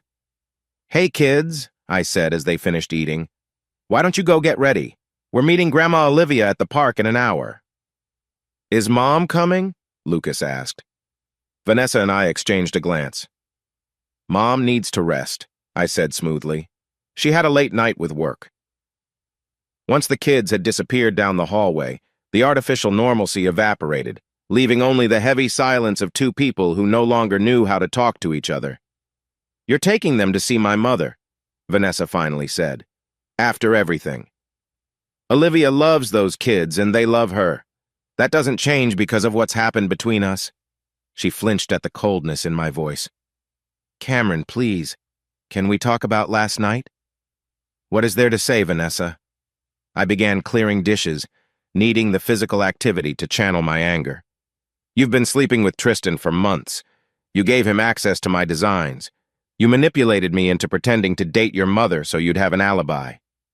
It wasn't like that, she protested. Yes, I was wrong to start the affair, but I didn't know about his interest in your work. I thought what we had was real. And the suggestion about your mother? Was that Tristan's idea too? She looked away. No, that was mine. Exactly. I set a plate down too hard, the clatter echoing in the kitchen. You planned this, Vanessa, all of it. Our marriage was just collateral damage. That's not fair. Our marriage was already in trouble. You were always working, always distracted. So you decided to cheat instead of talking to me? I cut her off. How is that a solution? I tried talking. You never listened. When? When did you ever say, Cameron, I'm unhappy. We need to work on our marriage? She opened her mouth, then closed it again, unable to provide an example. That's what I thought, I said quietly. Tears welled in her eyes. I made a mistake, a terrible mistake. But we've been together for 15 years, Cameron. We have children, a life. Are you really willing to throw all of that away? I'm not the one who threw it away, Vanessa. You did. The moment you decided that your happiness was more important than our vows. So that's it? No forgiveness? No second chances? I paused, truly considering her question. I don't know. Right now I can't even look at you without seeing you with him, without wondering how many other lies you've told me. She took a step toward me. I'll do anything to fix this. Therapy, counseling, whatever you need. What I need is time. Space to think. I ran a hand through my hair, suddenly exhausted. I'm moving into the guest room for now. We'll figure out what to tell the kids later. You're not leaving? A flicker of hope crossed her face. This is my home too, Vanessa, and I won't be separated from my children. Before she could respond, Isabella reappeared in the doorway, her perceptive eyes moving between us. Are you guys fighting? She asked directly. Vanessa and I exchanged glances. We're having a grown-up discussion, I said carefully. Isabella rolled her eyes. That's what adults always say when they're fighting. She looked at her mother. Is that why Dad's sleeping on the couch? I saw the blanket this morning. The directness of her question caught us both off guard. Vanessa looked at me, panic in her eyes. Your mom and I are going through some things right now, I said, choosing my words carefully. We're trying to figure them out. Are you getting divorced? Isabella's voice was small, despite her attempt at maturity. We don't know yet, sweetheart, I answered honestly. But no matter what happens between me and your mom, we both love you and Lucas more than anything. That will never change. Tears filled Isabella's eyes. But I don't want you to get divorced. Vanessa moved to her, wrapping her in a hug. Oh, baby, I know this is scary. But Dad's right, we both love you so much. Whatever happens, that's the most important thing. Lucas appeared behind his sister, confusion on his small face. What's divorced? My heart broke a little at his innocent question. I knelt down to his level. It's when two grown-ups who are married decide they might be happier living in different houses. But why would you want to live in different houses? His bottom lip trembled. Sometimes grown-ups have problems that are hard to fix, I explained gently. But it doesn't mean we love you any less. I don't want you to go, he said, tears spilling down his cheeks as he threw his arms around my neck. I held him tight, feeling his small body shake with sobs. I'm not going anywhere right now, buddy. I promise. Over Lucas's shoulder, I met Vanessa's eyes. The pain I saw there mirrored my own, not just for our failing marriage, but for the innocent lives caught in the crossfire. After we'd calmed the children, reassuring them as best we could, I took them to meet Olivia at Central Park. The spring day was beautiful, the trees bursting with new green, but I barely noticed, my mind still in that kitchen with Vanessa's desperate pleas and my children's tearful questions. Olivia took one look at my face and understood immediately. She squeezed my hand and took over, distracting the kids with ice cream and boat rides while I sat on a bench, trying to piece together the shattered remnants of my life. When we returned home hours later, the apartment was quiet. A note on the counter informed me that Vanessa had gone to stay with a friend for a few days to give us space. Part of me was relieved. Another part ached with the finality it represented. That night, after the kids were asleep, I sat alone in our living room, a glass of bourbon in hand, staring out at the Manhattan skyline. The city lights blurred through unshed tears as the weight of the day finally caught up with me. My phone buzzed with a text from Jordan. Checking in. You okay? I stared at the screen, unsure how to answer. Was I okay? Would I ever be okay again? I typed back, no, but I'm still standing. It wasn't much, but for now, it was enough. Columbia University's campus sprawled before me, an oasis of academic tranquility amid Manhattan's relentless energy. Gothic architecture and ivy-covered walls created a timeless atmosphere that had always reminded me of another world, one where knowledge and thought were the primary currencies. I made my way across the main quad toward the psychology department, where Olivia maintained her office despite her semi-retired status. Spring had fully embraced the campus. Students lounged on the grass, textbooks open but largely ignored in favor of the sunshine and companionship.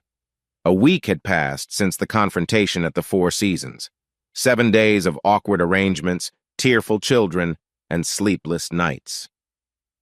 Vanessa had returned to the apartment, but continued to sleep in our bedroom while I remained in the guest room.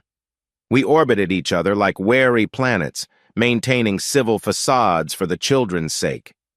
I'd reached out to Olivia that morning, needing perspective from someone who understood the situation but wasn't as emotionally entangled as Jordan or Charlotte. Her office door stood open, revealing a cozy space lined with bookshelves and adorned with artifacts from a lifetime of academic pursuit. Photographs of Vanessa as a child shared space with her degrees and awards. A picture of Olivia with her late husband, Richard, held pride of place on her desk. "Cameron," she said warmly, rising to greet me. "Come in." She embraced me briefly, the scent of her subtle perfume momentarily bringing back memories of our dates, the elaborate ruse that now seemed like it had happened in another lifetime. "Thank you for seeing me," I said, taking the seat she offered. "Of course." She settled behind her desk, her keen eyes assessing me. "You look like you haven't slept in days. Is it that obvious?" "I'm trained to notice these things," she reminded me with a gentle smile. "And I'm a mother. We develop an eye for suffering." I ran a hand through my hair, aware that I'd neglected a haircut among the chaos of the past week.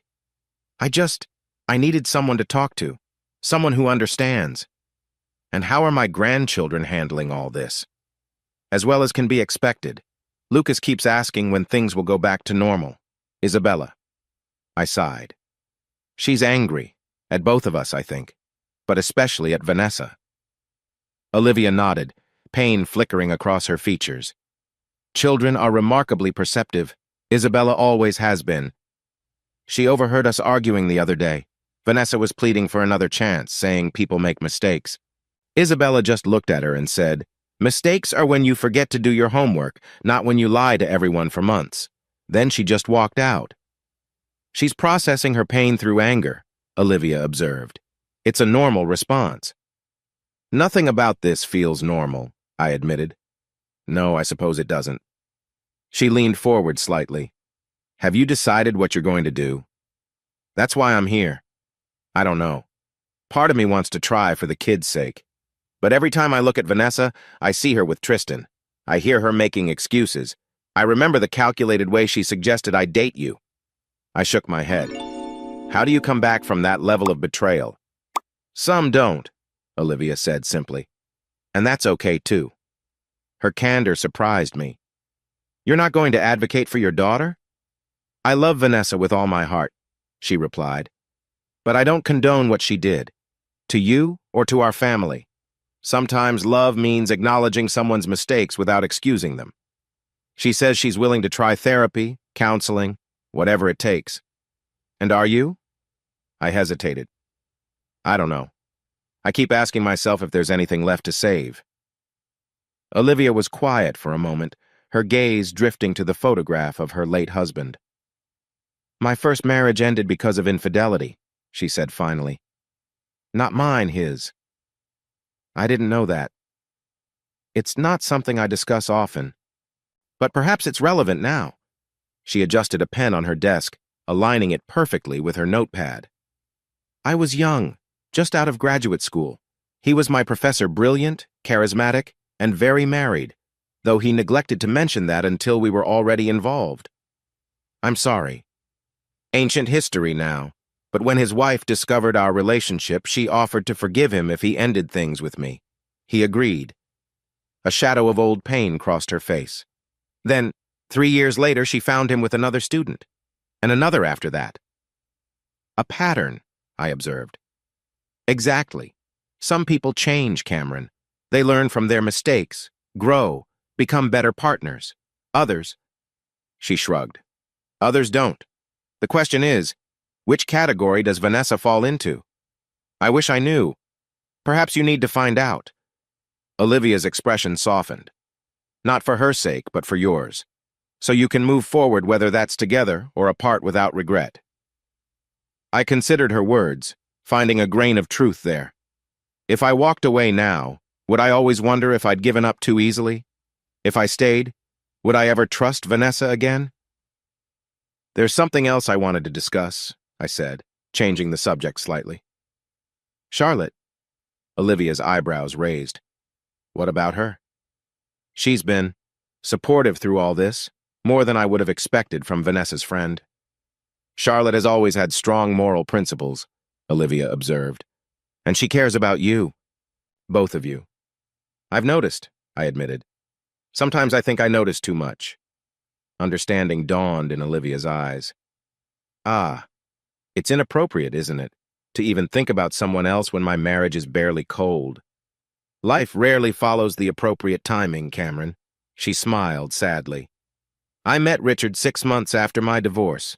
People said it was too soon, that I was rebounding. We were married for 31 years until cancer took him. That's different." "Is it?" "The heart wants what it wants, when it wants it. Sometimes that's inconvenient." "I need to focus on my children right now," I said firmly, "on figuring out what's best for them." "And what about what's best for you?" Olivia challenged gently.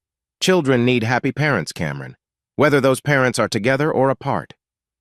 Her words resonated with something deep inside me, a truth I'd been avoiding in my determination to do the right thing for Isabella and Lucas. "I don't know what will make me happy anymore," I confessed. "Then perhaps that's what you need to discover." She reached across the desk, squeezing my hand briefly. "Just know that whatever you decide, you have my support. Your family, Cameron. That doesn't change." Her acceptance nearly undid me. "Thank you. That means more than you know."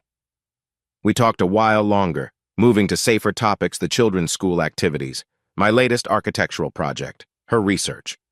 As I prepared to leave, she walked me to the door of her office. "One last thing," she said. "Remember that pain, while inevitable, is not permanent. Even wounds that seem unhealable eventually form scars. They may always be visible, but they don't always hurt." I nodded, unable to speak around the lump in my throat. Outside, the spring afternoon had shifted, clouds gathering on the horizon. A storm was coming, but for now the campus remained bathed in golden light, students still lounging on the grass, oblivious to the changing weather. As I walked back to the subway, Olivia's words echoed in my mind. Pain is not permanent. Wounds form scars. Life continues. For the first time since discovering Vanessa's betrayal, I felt something loosen in my chest. Not forgiveness, not yet, but perhaps the first step toward whatever came next. Whether that included Vanessa or not remained to be seen, but I realized with sudden clarity that either way, I would survive. More than survive, I would rebuild, stronger than before, for my children, for myself. By the time I reached the subway entrance, the first raindrops had begun to fall. I didn't rush to escape them, instead turning my face upward, letting the cool water wash over me like a baptism, cleansing, renewing, preparing me for whatever storm lay ahead. 3 months had passed since that rainy afternoon outside Olivia's office at Columbia. Summer had descended on Manhattan with its characteristic heat and humidity, turning the city into a concrete oven that seemed to amplify both the best and worst of urban life. I pushed through the glass doors of Equinox in the Upper East Side, the blast of air conditioning hitting me like salvation. The high-end gym had become my sanctuary, a place where physical exertion could temporarily drown out the mental and emotional chaos of my life. The sleek, modern interior gleamed with polished chrome and dark wood accents. Floor-to-ceiling windows offered views of the city, though at this early hour, the morning light was just beginning to paint the skyline in shades of gold. The space smelled of eucalyptus and clean sweat, the scent of determination and renewal. "Morning, Cameron," called out the receptionist, a young woman with a perpetually bright smile. "Sienna's waiting for you on the training floor." I nodded my thanks and headed to the locker room, changing quickly into workout gear. Catching my reflection in the mirror, I paused. The man staring back at me was almost unrecognizable from the one who had stood in the Four Seasons 3 months ago. My face was leaner, more defined. The soft edges around my jaw had hardened, my shoulders broader beneath my shirt. But the most significant change wasn't physical, it was in my eyes. They were clearer now, more focused. The wounded, betrayed look had been replaced by something steadier, more resolved. Sienna Hayes was arranging kettlebells when I approached. My personal trainer was a compact woman in her mid-30s with cropped dark hair and the lean, powerful build of a former collegiate athlete. She'd been relentless in pushing me past my perceived limits, never accepting excuses. "Ready to suffer?" she asked, her Australian accent making the question sound almost cheerful. "Always," I replied, beginning my warm-up. We moved through the session with practiced efficiency-heavy compound lifts interspersed with brutal cardio intervals. By the final circuit, sweat soaked my shirt, and my muscles burned with that peculiar mixture of pain and satisfaction that had become addictive. "Your form on those deadlifts is finally decent," Sienna commented as I completed the last set. "Took you long enough." "Such a supportive coach," she grinned. "You're not paying me to blow sunshine up your ass, Foster." As I caught my breath, she studied me with a professional eye. "You know, when you first came in here, I thought you were just another divorce guy." "Divorce guy?" "Yeah, you know the type. Suddenly single, looking to get back in shape to attract someone new, usually lasts about 6 weeks before giving up." She tossed me a towel. "But you're different. You're not doing this for anyone else, are you?" I wiped my face, considering her observation. "No, this is for me." "Thought so." She nodded approvingly. "That's why you've actually made progress. The ones who do it for external validation never last." After finishing my cool-down stretches, I checked my phone to find 2 texts, one from Jordan confirming our lunch meeting, and another from Vanessa asking to adjust the weekend schedule with the kids. I'd moved out of our apartment 6 weeks ago, finding a spacious 2-bedroom place closer to Central Park. The new location meant Isabella and Lucas could still attend their same schools, but gave all of us some necessary breathing room. Vanessa and I had settled into a tentative co-parenting routine, though the divorce proceedings continued to crawl through the legal system. In the shower, I let the hot water pound against my shoulders, washing away the exertion of the morning. My mind drifted to the changes of the past 3 months, not just physical, but the entire reconfiguration of my life. The strange new language of separated parenting, the quiet evenings alone, the gradual rediscovery of who I was outside the context of my marriage. My phone buzzed again as I was dressing. A text from Charlotte. "How are you doing today? The kids still coming for art class tomorrow?" A small smile tugged at my lips. Charlotte had been teaching Isabella private art lessons on Saturday mornings. My daughter's artistic talent had blossomed under her guidance. Lucas usually tagged along, more interested in Charlotte's collection of graphic novels than in painting, but content to be part of the outing. I hesitated before replying. Charlotte had become a steady presence in my periphery these past months, supportive but never intrusive, available but never demanding. There was something there, a potential I wasn't quite ready to explore, but couldn't entirely ignore either. "They're looking forward to it," I texted back. "Isabella's been sketching all week." After a moment's hesitation, I added, "I'm doing better, one day at a time." Her reply came quickly. "That's all any of us can do. See you tomorrow. As I left the gym, the heat hit me like a physical wall. Summer in New York was its own kind of endurance test. I loosened my tie, having changed back into work clothes, a concession to the lunch meeting with Jordan, rather than my preferred casual Friday attire. My phone rang as I was hailing a cab. Vanessa. "Hey," I answered, keeping my tone neutral. "Hi." Her voice was tentative, as it often was these days. "I just wanted to check about this weekend. I know it's technically your time with the kids, but my mother wanted to take them to that new exhibit at the Natural History Museum on Sunday." "That should be fine. What time?" "Around 11? She'd drop them back at your place by dinner." "Works for me. The kids would love to see Olivia." Despite everything, I'd maintained a warm relationship with my former mother-in-law. She'd been nothing but supportive through the separation, dividing her time between her daughter and grandchildren without taking sides. "Great. I'll let her know." Vanessa paused. "You sound different. Good different. Just finished at the gym. It shows. I mean, not that I can see you through the phone, but..." She laughed awkwardly. "You know what I mean. You seem better." There was a note in her voice I recognized, a hint of something between regret and attraction. 3 months ago, it might have given me hope. Now it just felt like an echo from another life. "I am better," I said simply. Another pause. "Cameron, I've been thinking a lot about..." "Vanessa," I cut her off gently.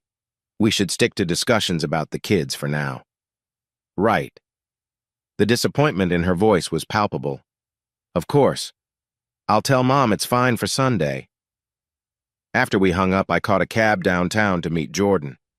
My mind returned to Sienna's observation that I wasn't doing this for anyone else. It was true. The workouts, the new apartment, the careful rebuilding of my life, it wasn't about Vanessa, or even the possibility of someone new. It was about reclaiming myself from the wreckage. For the first time in months, I felt something like optimism stirring in my chest. Not happiness. Exactly, that seemed too ambitious a goal for now. But a sense that happiness might eventually be possible again. That the pain which had become so familiar might not be permanent after all. My phone buzzed with another text. I expected Jordan confirming our meeting spot, but instead found a message from Charlotte. "Forgot to mention I found the architecture book you were looking for. I can bring it tomorrow." I smiled, typing back, "Perfect. Thank you." Sometimes healing comes in unexpected forms, through sweat-soaked t-shirts, through texts about architecture books, through the simple act of putting one foot in front of the other each day. I wasn't whole yet, but I was no longer shattered either, and for now, that was enough. The Foster and Associates exhibition at the Morrison Gallery in Soho had been Jordan's idea, a showcase of our sustainable design projects that had become something of an event in New York's architectural circles. 6 months of focused work had culminated in this evening, with scale models of our buildings displayed like sculptures under carefully positioned lighting.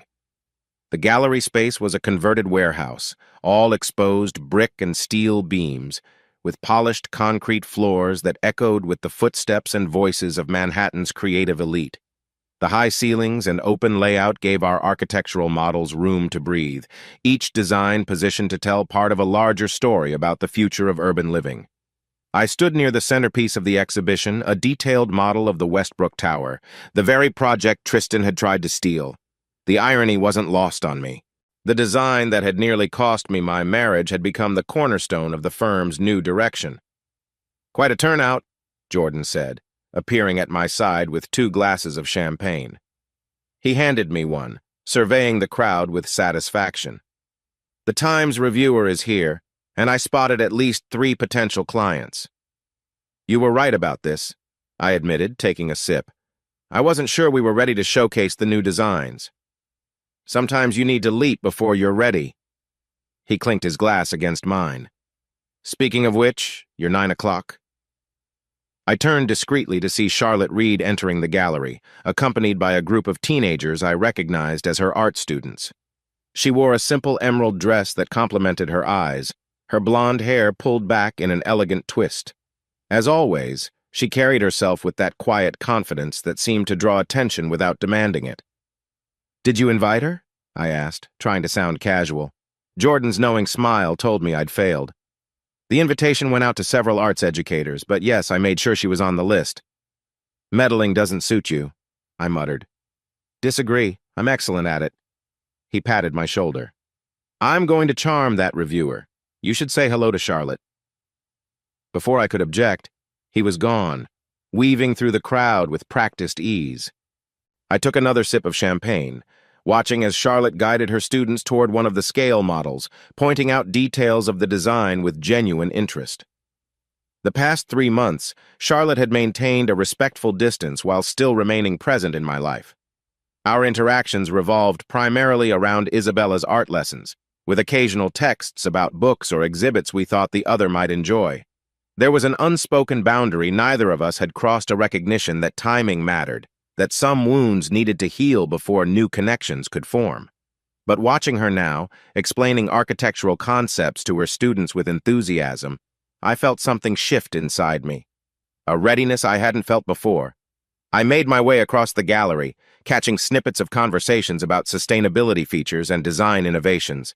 Several guests stopped me to offer congratulations or ask questions, delaying my progress. By the time I reached Charlotte's group, they had moved on to another display, leaving her alone contemplating the Westbrook model. "What do you think?" I asked, coming to stand beside her. She turned, surprise and pleasure lighting her features. "Cameron, it's magnificent. The integration of the green spaces with the living units is inspired. That was the trickiest part to balance. We wanted the residents to feel connected to nature without sacrificing privacy or security." She studied the model more closely.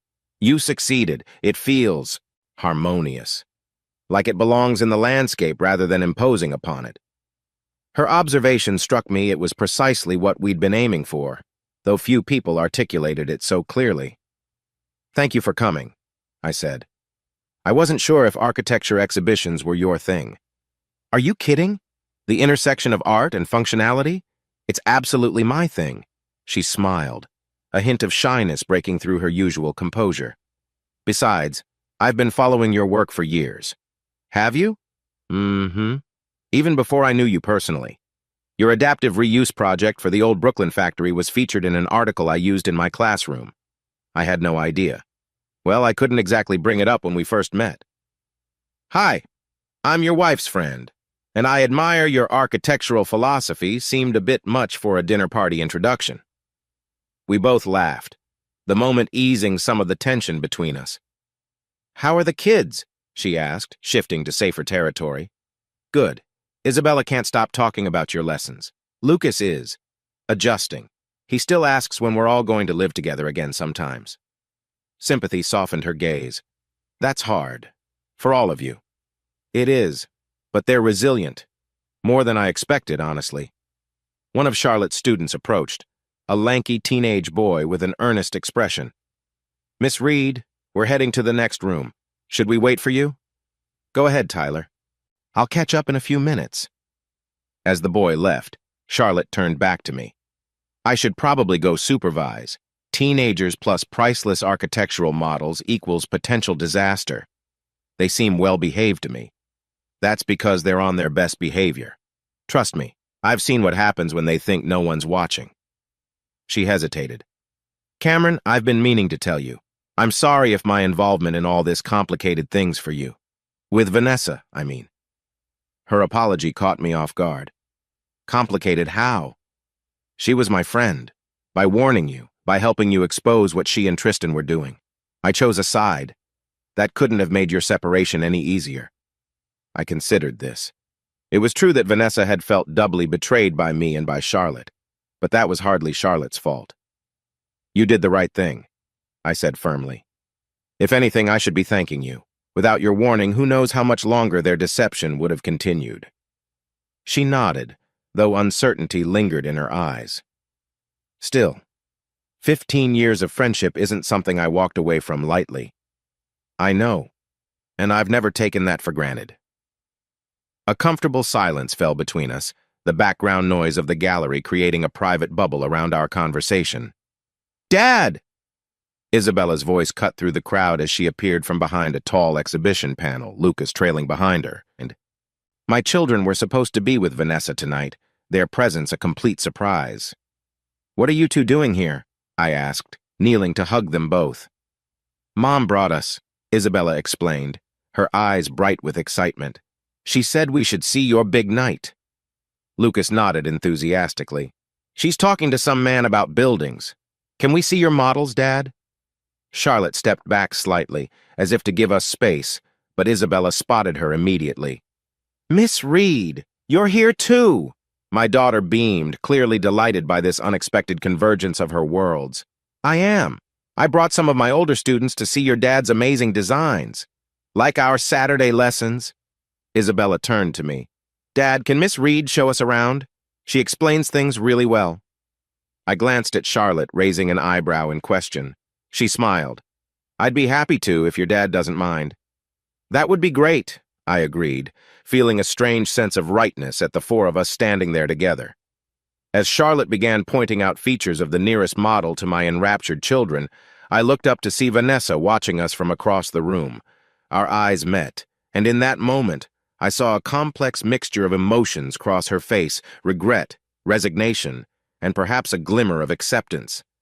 She nodded once in acknowledgement before turning away to rejoin her conversation. "Dad, look at this!" Lucas called, pointing to a detail in the model Charlotte was showing them. "It has tiny solar panels that actually turn toward the sun."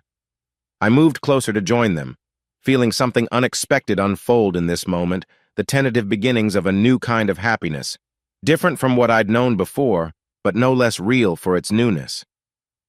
"The architect thought of everything," Charlotte was saying, her hand lightly touching my son's shoulder as she guided his attention to the model's features. Isabella looked up at me, then at Charlotte, a thoughtful expression on her young face. "Dad, can Miss Reed have dinner with us sometime? She's never seen our new apartment." The directness of children never ceased to amaze me. I met Charlotte's eyes over my daughter's head, seeing in them the same careful hope I felt stirring in my own chest. "That's a lovely idea, Isabella," I said. "What do you think, Charlotte? Dinner with us this weekend? Nothing fancy, just pasta and good company." Her smile bloomed slowly, like a flower finally turning toward the sun after a long winter. "I'd like that very much." Lucas tugged at my sleeve. "Can she see my comic book collection? I got new ones." "If she wants to," I laughed. "I'm very interested in comic books," Charlotte assured him solemnly, though her eyes danced with amusement when she glanced at me. As we moved through the exhibition together, my children chattering excitedly between us, I felt something shift into place, not completion, not yet, but the foundation of something that might, with time and care, become whole. The broken pieces of my old life were reforming into something new, something I couldn't have imagined 6 months ago. And for the first time since that fateful night at the Four Seasons, I found myself looking forward rather than back, curious about the shape this new life might take. Maria Restaurant glowed with warm amber light against the autumn evening, its elegant interior visible through floor-to-ceiling windows overlooking Central Park. 8 months had passed since the night at the Four Seasons, and the city had cycled through spring and summer into the crisp embrace of October. I arrived early, selecting a quiet corner table that offered both privacy and a view of the entrance. The maitre d' knew me I'd designed a weekend home for his family in the Hamptons and ensured the service would be discreet. "Mr. Foster, good to see you again," he said, pulling out my chair. "Mrs. Foster will be joining you shortly?" "Ex-wife," I corrected gently. "Or soon to be." He nodded, understanding immediately. "Of course. Would you care for a drink while you wait?" I ordered a Macallan neat, needing the liquid courage for what promised to be a difficult evening. Vanessa had requested this dinner to discuss our future, though what future remained between us beyond co-parenting was unclear. The divorce proceedings had stalled in recent weeks, not through any legal complications, but because of Vanessa's reluctance to finalize the paperwork. My lawyer had begun making noises about pushing things forward more aggressively, but I'd hesitated, wanting to maintain as much civility as possible for the children's sake. The whiskey arrived just as Vanessa appeared at the restaurant entrance. She'd cut her hair since I'd last seen her, the long, dark waves now falling just below her shoulders. She wore a black dress that struck the perfect balance between elegant and understated, with simple gold jewelry that caught the light as she moved. I stood as she approached, an ingrained courtesy that felt both familiar and strange. For a moment, looking at her, I could almost forget everything that had happened. She was still beautiful, still the woman I'd loved for 15 years. But as she drew closer, I noticed the subtle changes that betrayed the strain of recent months. The slight shadows beneath her eyes, the new lines around her mouth, the careful way she held herself, as if afraid of breaking. "Cameron," she said, her voice soft as she took the seat across from me. "Thank you for meeting me." "Of course." The waiter appeared immediately, taking Vanessa's drink order, a dirty martini, her standard, before disappearing again. "You look well," she offered, her eyes taking in the changes in my appearance. "Really well, actually." "Thank you.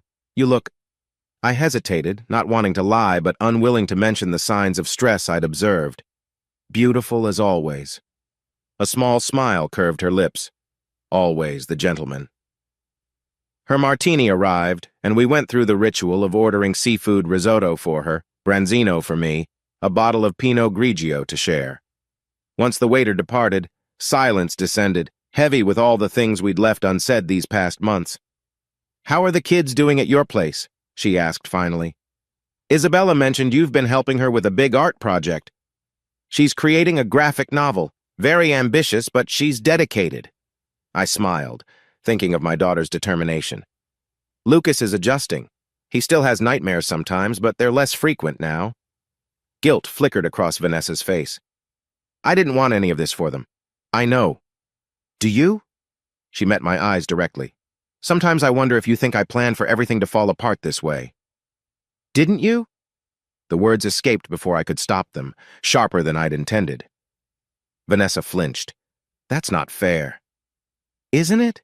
You engineered the situation with your mother. You pursued Tristan knowing you were married. You gave him access to my designs." I took a breath, reining in my rising anger. "If that's not planning, what is it?" She looked down at her martini, turning the glass slowly between her fingers. "I made terrible choices, Cameron. I won't deny that. But I never wanted to destroy our family." Our appetizers arrived, providing a momentary reprieve from the tension. We ate in silence for a few minutes, the excellent food barely registering through the emotional static between us. "The thing is," Vanessa continued eventually, her voice steadier, "I've had 8 months to think about what happened, to understand why I did what I did. And I was lost." She set down her fork, focusing entirely on me now. "I hit some kind of midlife crisis or breakdown, or I don't know what to call it. I felt invisible, Cameron.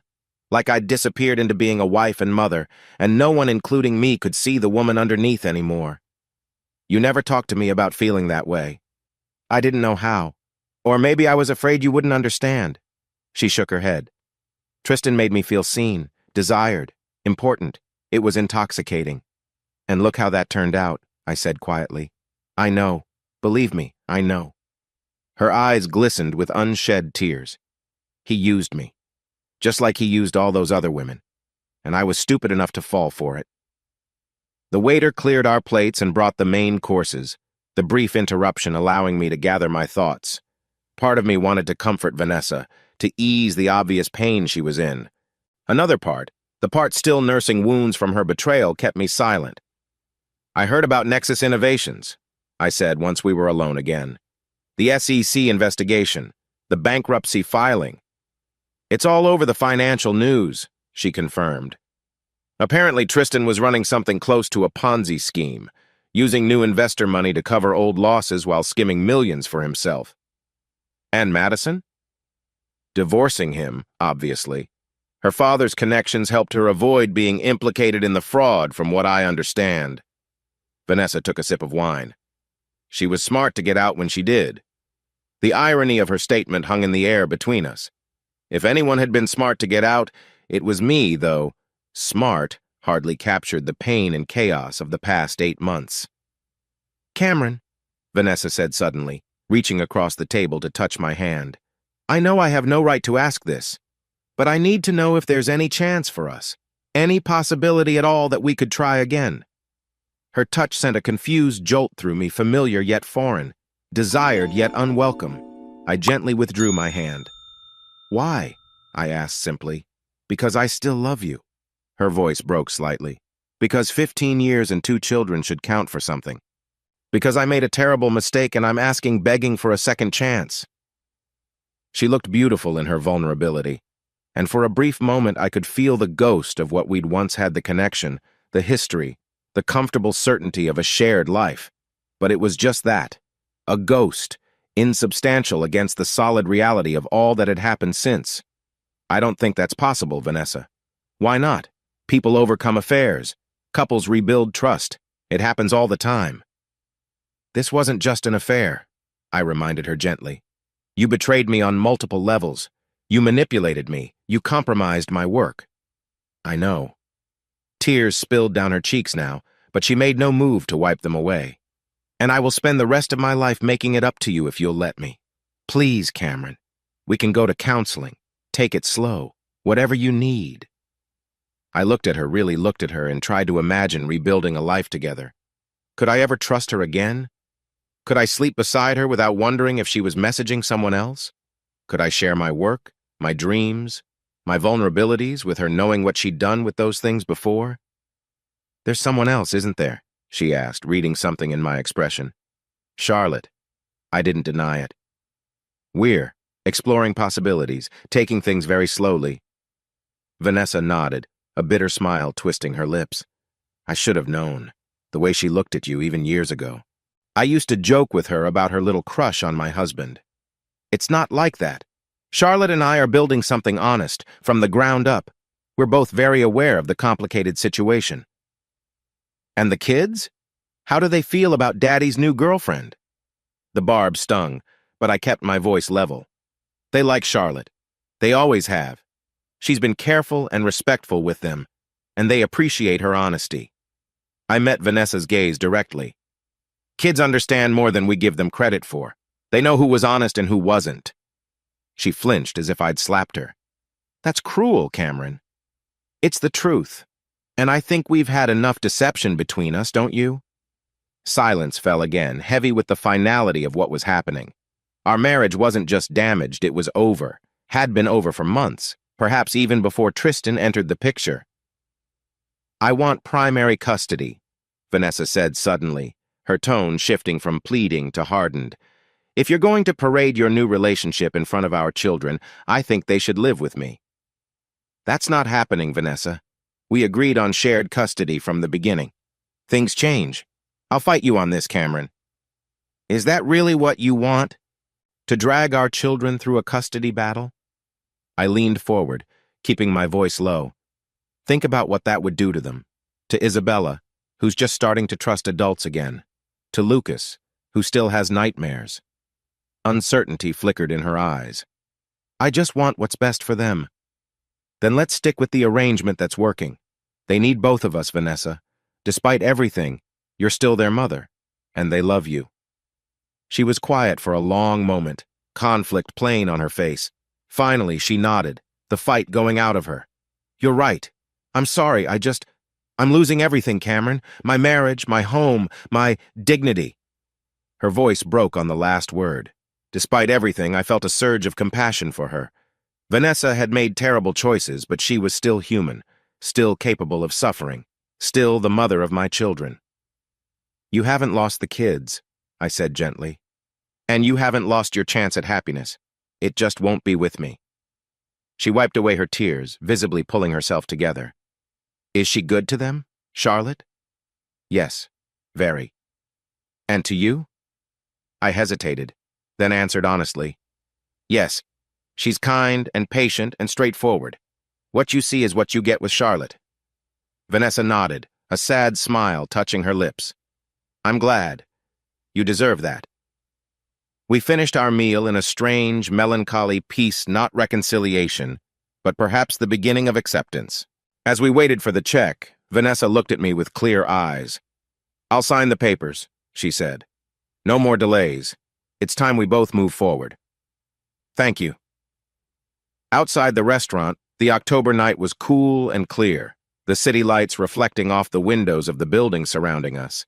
Vanessa paused before we parted ways, looking up at me with an expression I couldn't quite read. "Be happy, Cameron," she said softly. "I mean that. Despite everything, I want you to be happy." She turned and walked away, her figure growing smaller against the backdrop of the city that had witnessed both the beginning and end of our story together. I watched until she disappeared around a corner, feeling not triumph or vindication, but a quiet sadness for all that had been lost, and a cautious hope for what might still be found. The offices of Brennan and Associates occupied the 32nd floor of a gleaming glass tower in Manhattan's financial district. Floor-to-ceiling windows offered spectacular views of the city and harbor beyond, though today those views were partially obscured by slate-gray storm clouds gathering on the horizon. I sat in the conference room with my lawyer, Rebecca Brennan, reviewing documents spread across the polished mahogany table. The divorce proceedings had accelerated since my dinner with Vanessa 3 weeks ago. True to her word, she'd signed the initial settlement papers the very next day. "So we're set for the final hearing next month," Rebecca was saying, her Boston accent becoming more pronounced as she focused on the details. "Custody arrangement is settled, property division is standard, and maintenance payments are reasonable considering your income." I nodded, feeling a strange mix of relief and melancholy. "And Vanessa's agreed to all of it?" "Her lawyer confirmed yesterday. It's all quite amicable considering." Rebecca gave me a measured look over her reading glasses. "I've handled hundreds of divorces, Cameron. Trust me when I say this is unusually civilized." "That's good, I guess." "Very good, especially for the children." She gathered her papers. "Speaking of which, I should mention that her request for sole custody was officially withdrawn.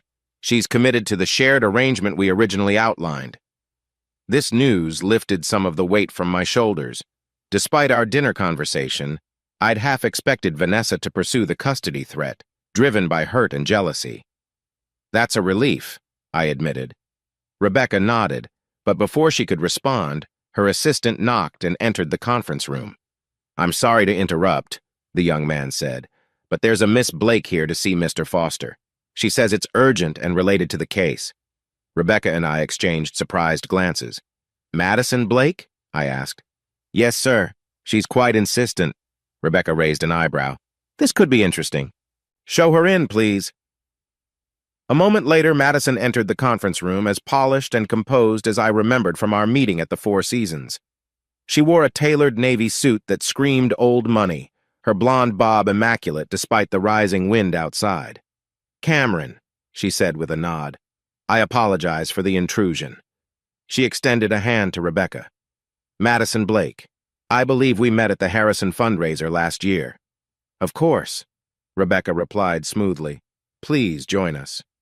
Madison took a seat, placing a slim leather portfolio on the table similar to the one she'd shown me that night at the hotel. "I won't take much of your time. I understand you're in the final stages of your divorce proceedings." "That's right," I confirmed. "Is there a problem?" "Not a problem. An opportunity, perhaps." She opened the portfolio. "As you know, my own divorce from Tristan has been complicated by the SEC investigation and pending criminal charges." "I've been following the news," I said cautiously. "What you may not know is that I've been fully cooperating with the authorities. In fact, I was the one who initially brought Tristan's financial improprieties to their attention." This was surprising. "Before or after our meeting at the Four Seasons?" "Before." A ghost of a smile touched her lips. "I'd been gathering evidence for months. Your situation with Vanessa simply accelerated my timeline." Rebecca leaned forward, her lawyer's instincts clearly engaged. "Miss Blake, while this is fascinating, how does it relate to my client's divorce?" Madison pulled several documents from her portfolio. "During the investigation, we uncovered some interesting communications between Tristan and Vanessa, specifically regarding their plan to access Cameron's architectural designs." My stomach tightened. "We already know about that. It's partly why we separated." "Yes, but what you may not know is the extent of their planning." She pushed a transcript across the table. "This is from a recorded conversation between them, approximately 1 week before you discovered their affair." I skimmed the document, my blood running cold as I read Vanessa's words. It's perfect. Cameron's so focused on this fake relationship with my mother that he doesn't suspect a thing. Once we have the complete designs for the Westbrook sustainability systems, we can approach their competitors. They'll pay millions for this kind of intellectual property. Tristan's response was equally damning. And if your husband gets suspicious, he won't. But if he does, I'll just claim emotional neglect, maybe suggest he was inappropriate with my mother. No one would blame me for seeking comfort elsewhere. I set down the transcript, feeling physically ill. She was planning to frame me for inappropriate behavior with Olivia? Madison nodded grimly. It appears so. Tristan recorded many of their conversations, a habit he developed to protect himself from previous partners. Ironic that his own recordings are now key evidence against him. Rebecca was already reading through the documents, her expression hardening.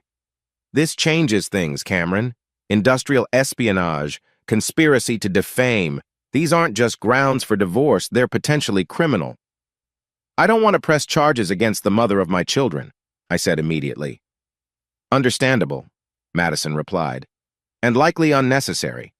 The FBI is primarily interested in Tristan's financial crimes. Vanessa is a minor player in their investigation. Then why show me this? I asked, genuinely confused. Madison met my gaze directly. Because I believe in justice, Cameron. What they planned to do to you was wrong on every level. And while I understand your reluctance to pursue criminal charges, this information could be relevant to your divorce settlement. Rebecca was nodding. She's right. This significantly strengthens your position, particularly regarding the custody arrangement. I shook my head. We've already settled the custody issue. Vanessa and I agreed on shared parenting. After she initially threatened to fight for primary custody, Rebecca reminded me, this would ensure she couldn't change her mind again. I sat back, considering the implications. The documents before me painted a picture of Vanessa I hadn't fully seen before, not just a woman who'd made a mistake, but someone who had calculated and schemed, who had been willing to destroy my reputation to cover her tracks. Yet she was still Isabella and Lucas's mother, still someone they loved. Could I use this information against her, knowing how it might affect their relationship with her? I need to think about this, I said finally. Madison nodded, understanding in her eyes. Of course. Keep the documents regardless of what you decide. I have copies for the authorities. She rose to leave, but paused. For what it's worth, Cameron, I believe people can change. Whether Vanessa has or not. That's for you to determine. After Madison left, Rebecca and I sat in silence for a long moment. Well, she said finally, that was unexpected. What would you do? I asked her. If you were in my position? Rebecca removed her glasses, considering the question carefully. Professionally, I'd advise using this information to secure the most favorable settlement possible. It's powerful leverage. And personally? Personally? She sighed. I'd consider the long-term consequences. Your children will eventually learn the truth about their mother, one way or another. Do you want it to be because you used these documents against her in court? Her insight struck home. Whatever Vanessa had done, exposing her lowest moments in a legal battle would only hurt Isabella and Lucas in the end. I want to move forward, I said slowly. Not keep fighting old battles. The kids have been through enough. Rebecca nodded approvingly. Then perhaps there's a middle path. We keep these documents in reserve, but proceed with the settlement as agreed with one condition. What's that? A morality clause in the custody agreement. Standard language stating that neither parent will speak negatively about the other to the children, plus a stipulation that any attempt to modify the custody arrangement must demonstrate significant change in circumstances. It was a reasonable compromise protection without aggression. I can live with that. Good. I'll draft the language today.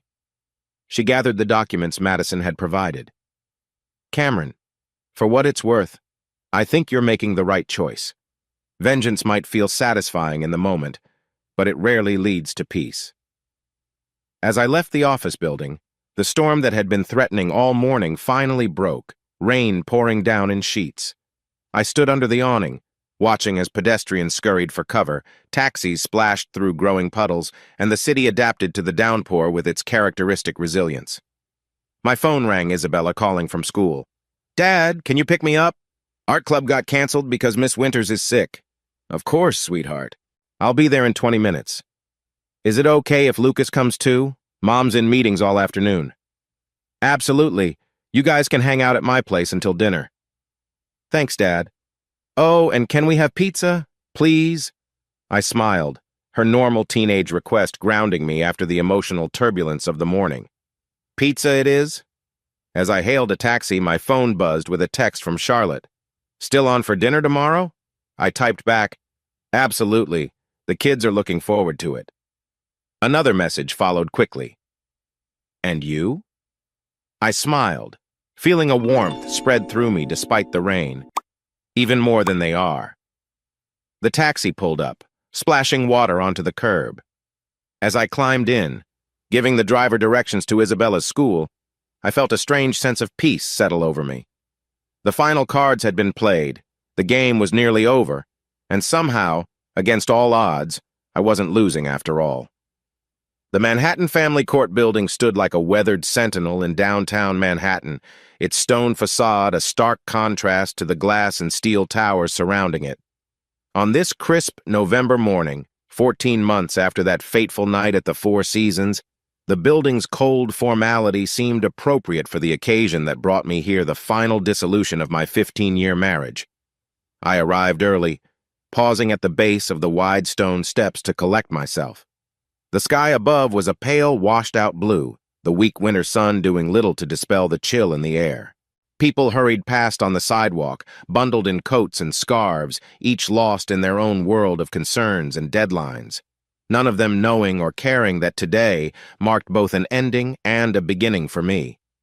Inside, the courthouse corridors were all hard surfaces and echoes marble floors, high ceilings, voices bouncing off walls in a constant murmur of legal proceedings. The institutional lighting cast everything in a flat, unforgiving glow that seemed designed to strip away pretense, leaving only cold facts behind.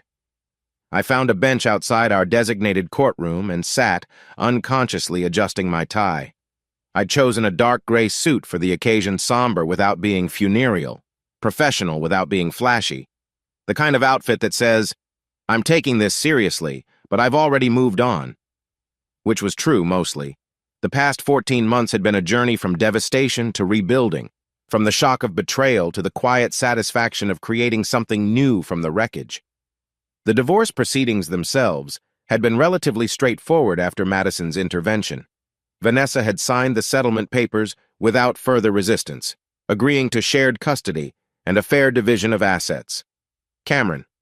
I looked up to see Olivia approaching, elegant as always in a camel-colored coat over a simple black dress. She'd been a rock throughout this process, maintaining relationships with both me and Vanessa, while providing unwavering support for Isabella and Lucas. "The kids are with the court assistant," she said, sitting beside me. "They're doing okay, nervous, but holding up." I nodded, grateful. "Thank you for bringing them. I wasn't sure if they should be here, but they wanted to come. I think it helps them feel like they have some control over what's happening." She squeezed my hand briefly. "You look well, Cameron." "I feel well. Better than I expected to, honestly." "That's because you've done the hard work already. Today is just paperwork." She was right. The real dissolution of my marriage had happened long ago in a hotel room at the Four Seasons, in countless difficult conversations with the children, in the slow, painful process of dividing possessions and memories. Today was merely the official acknowledgement of what we already knew. The courtroom doors opened and my lawyer, Rebecca, emerged. "We're ready for you," she said with a professional smile. "Vanessa is already inside." I took a deep breath and stood. "Let's finish this." The courtroom was smaller than I'd imagined, intimate almost, with dark wood paneling and the seal of the state of New York mounted behind the judge's bench. Vanessa sat at the table on the left, her lawyer beside her. She wore a navy blue dress, her hair shorter than I remembered, falling just past her shoulders. She looked up as I entered, her expression a complex mixture of resignation and regret. I took my place at the right table beside Rebecca, arranging the papers before me more out of nervous energy than necessity.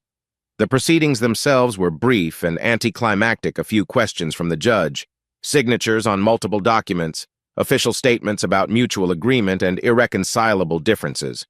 Throughout it all, I found myself studying Vanessa when she wasn't looking my way. The woman I'd spent 15 years with, the mother of my children, now essentially a stranger. There was a sadness to her I hadn't noticed before, a heaviness around her eyes, a tension in her shoulders. The glossy, confident veneer she'd always maintained had dulled somewhat, revealing the human beneath. When the judge declared our marriage officially dissolved, I felt nothing dramatic, no surge of triumph, no crushing sadness, just a quiet sense of completion, like closing the final page of a book I'd been reading for too long. As we gathered our things to leave, Vanessa approached me, her lawyer hovering protectively a few steps behind. "Cameron," she said softly, "can we talk for a moment? Just the two of us?" I nodded, and we moved to a quiet corner of the courtroom while our lawyers exchanged final paperwork. Up close, I could see tears threatening at the corners of her eyes. "I just wanted to say, I'm sorry for everything. Not just the affair, but for how I handled things afterward. For the threats about custody, for the things I said." I studied her face, searching for the manipulation I'd grown accustomed to detecting in her words. But all I found was genuine regret. "I know," I said simply. "I didn't appreciate what we had until it was gone." A tear escaped, tracking a path down her cheek. "I didn't value what you gave me, what we built together. I made mistakes too, Vanessa. I took things for granted, assumed our marriage would just sustain itself without real attention." She wiped away the tear, composing herself. "Still, what I did was unforgivable." "Maybe," I conceded, "but I've found that forgiving isn't about erasing what happened. It's about not letting it control your future." She looked at me with surprise. "When did you get so wise?"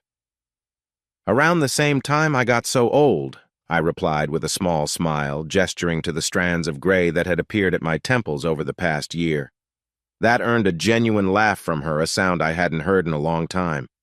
For a brief moment, I caught a glimpse of the woman I'd once loved, the one who'd been my best friend before she became my betrayer. "The kids are waiting outside with your mother," I said. "We should go to them." She nodded, taking a deep breath. "Do you think they'll be okay? Really okay, I mean?" "I do. They're resilient, and they know they're loved, which is the most important thing." We walked together toward the courtroom doors, a strange sense of civility between us that would have seemed impossible a year ago. "I heard about Tristan," I said as we approached the doors. "The SEC investigation, the fraud charges." "It's all over the news," she replied, her voice tight. "Turns out I wasn't the only one he was conning." "Are you okay? Financially, I mean." She hesitated. "I've had to downsize, sell the apartment, but I'll manage." I nodded, not offering more. We'd settled our financial arrangements fairly, and while I'd never want Vanessa to struggle, her current situation was the consequence of her own choices with Tristan. As we stepped into the hallway, I saw Isabella and Lucas sitting with Olivia on a bench near the windows. The morning light framed them in a gentle glow, making them look younger and more vulnerable than their years. When they spotted us, Lucas jumped up first, running toward us with Isabella following more slowly, her expression guarded. "Is it done?" Lucas asked, looking between us with the directness only a 10-year-old can manage. "Yes, buddy. It's done," I answered, kneeling to his level. "Your mom and I are officially divorced, but that doesn't change anything about how much we both love you and your sister." He nodded solemnly. "So it's still the same? I stay with Mom some days and with you some days?" "Exactly the same," Vanessa confirmed, crouching beside me. "Nothing changes about that." Isabella stood back, arms crossed, watching us with those perceptive eyes that seemed to see everything. "Are you okay, Dad?" she asked finally. "I am, sweetheart, really." She nodded, then surprised me by stepping forward to hug me tightly. "Good," she whispered, "because we need you to be." Over her shoulder, I caught Vanessa's gaze, the pain there, the recognition that our daughter was protecting me rather than seeking protection. We had a long way to go to repair all the damage done, especially for Isabella. Olivia approached, laying a gentle hand on each of the children's shoulders. "Why don't we all go get some ice cream? Even though it's cold outside, it feels like an ice cream kind of day." Lucas immediately brightened, while Isabella gave a reluctant half-smile. "Can Charlotte come?" she asked me. The question hung in the air, Isabella's innocent query highlighting the new reality we were stepping into. Vanessa's expression flickered briefly before settling into careful neutrality. "Not today, honey," I said gently, "but she's looking forward to seeing you this weekend." "Charlotte's waiting for you?" Vanessa asked quietly as the kids moved ahead with Olivia. Outside with the kids. She thought it would be. Inappropriate to come in. Vanessa nodded, appreciation in her eyes for this small consideration. "She's good for them. And for you, I think." "She is," I agreed simply. We walked together through the courthouse's imposing hallways, our footsteps echoing on the marble floors. As we approached the main entrance, I could see Charlotte through the glass doors, waiting patiently on the steps outside. She wore a simple green coat that matched her eyes, her blonde hair catching the sunlight. When she spotted us, she straightened but made no move to approach, giving us the space to exit as a family one last time. "There's something else," Vanessa said as we paused at the doors. "I heard about Tristan's legal troubles too. The FBI interviewed me last week." "What did you tell them?" "Everything. How we met, what he asked about your designs, what he promised." She looked away. It was humiliating, but necessary. I nodded, understanding the courage that must have taken. "It's over now. For both of us." "Is it? Over, I mean?" I thought about the question not just about Tristan, but about us, about the chapter of our lives that was closing today. "Yes," I said finally, "it is." As we stepped outside into the clear November air, Lucas ran ahead to Charlotte with his usual enthusiasm. Isabella followed more slowly, but I noticed she accepted Charlotte's brief hug without the reluctance she'd shown months ago. Vanessa watched them, a complex emotion crossing her face. "She'll be good for them," she repeated softly, more to herself than to me. "We should go," I said, touching her arm lightly. "Olivia's waiting with the car." She nodded, composing herself. "I'll have them back at your place Sunday evening as usual." "Perfect." We shared one last look acknowledgement, acceptance, perhaps the beginnings of forgiveness before she turned to join Olivia and the children. I watched them go, feeling a weight lifting from my shoulders with each step they took. Not because I was rid of them, I would never want that, but because we had finally, officially moved beyond the limbo of the past 14 months. When I turned, Charlotte was waiting for me at the bottom of the steps, her expression a question. "It's done," I said simply.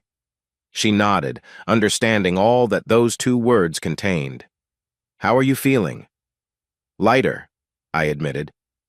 "Ready for what comes next?" She smiled then, reaching out to take my hand. Me too.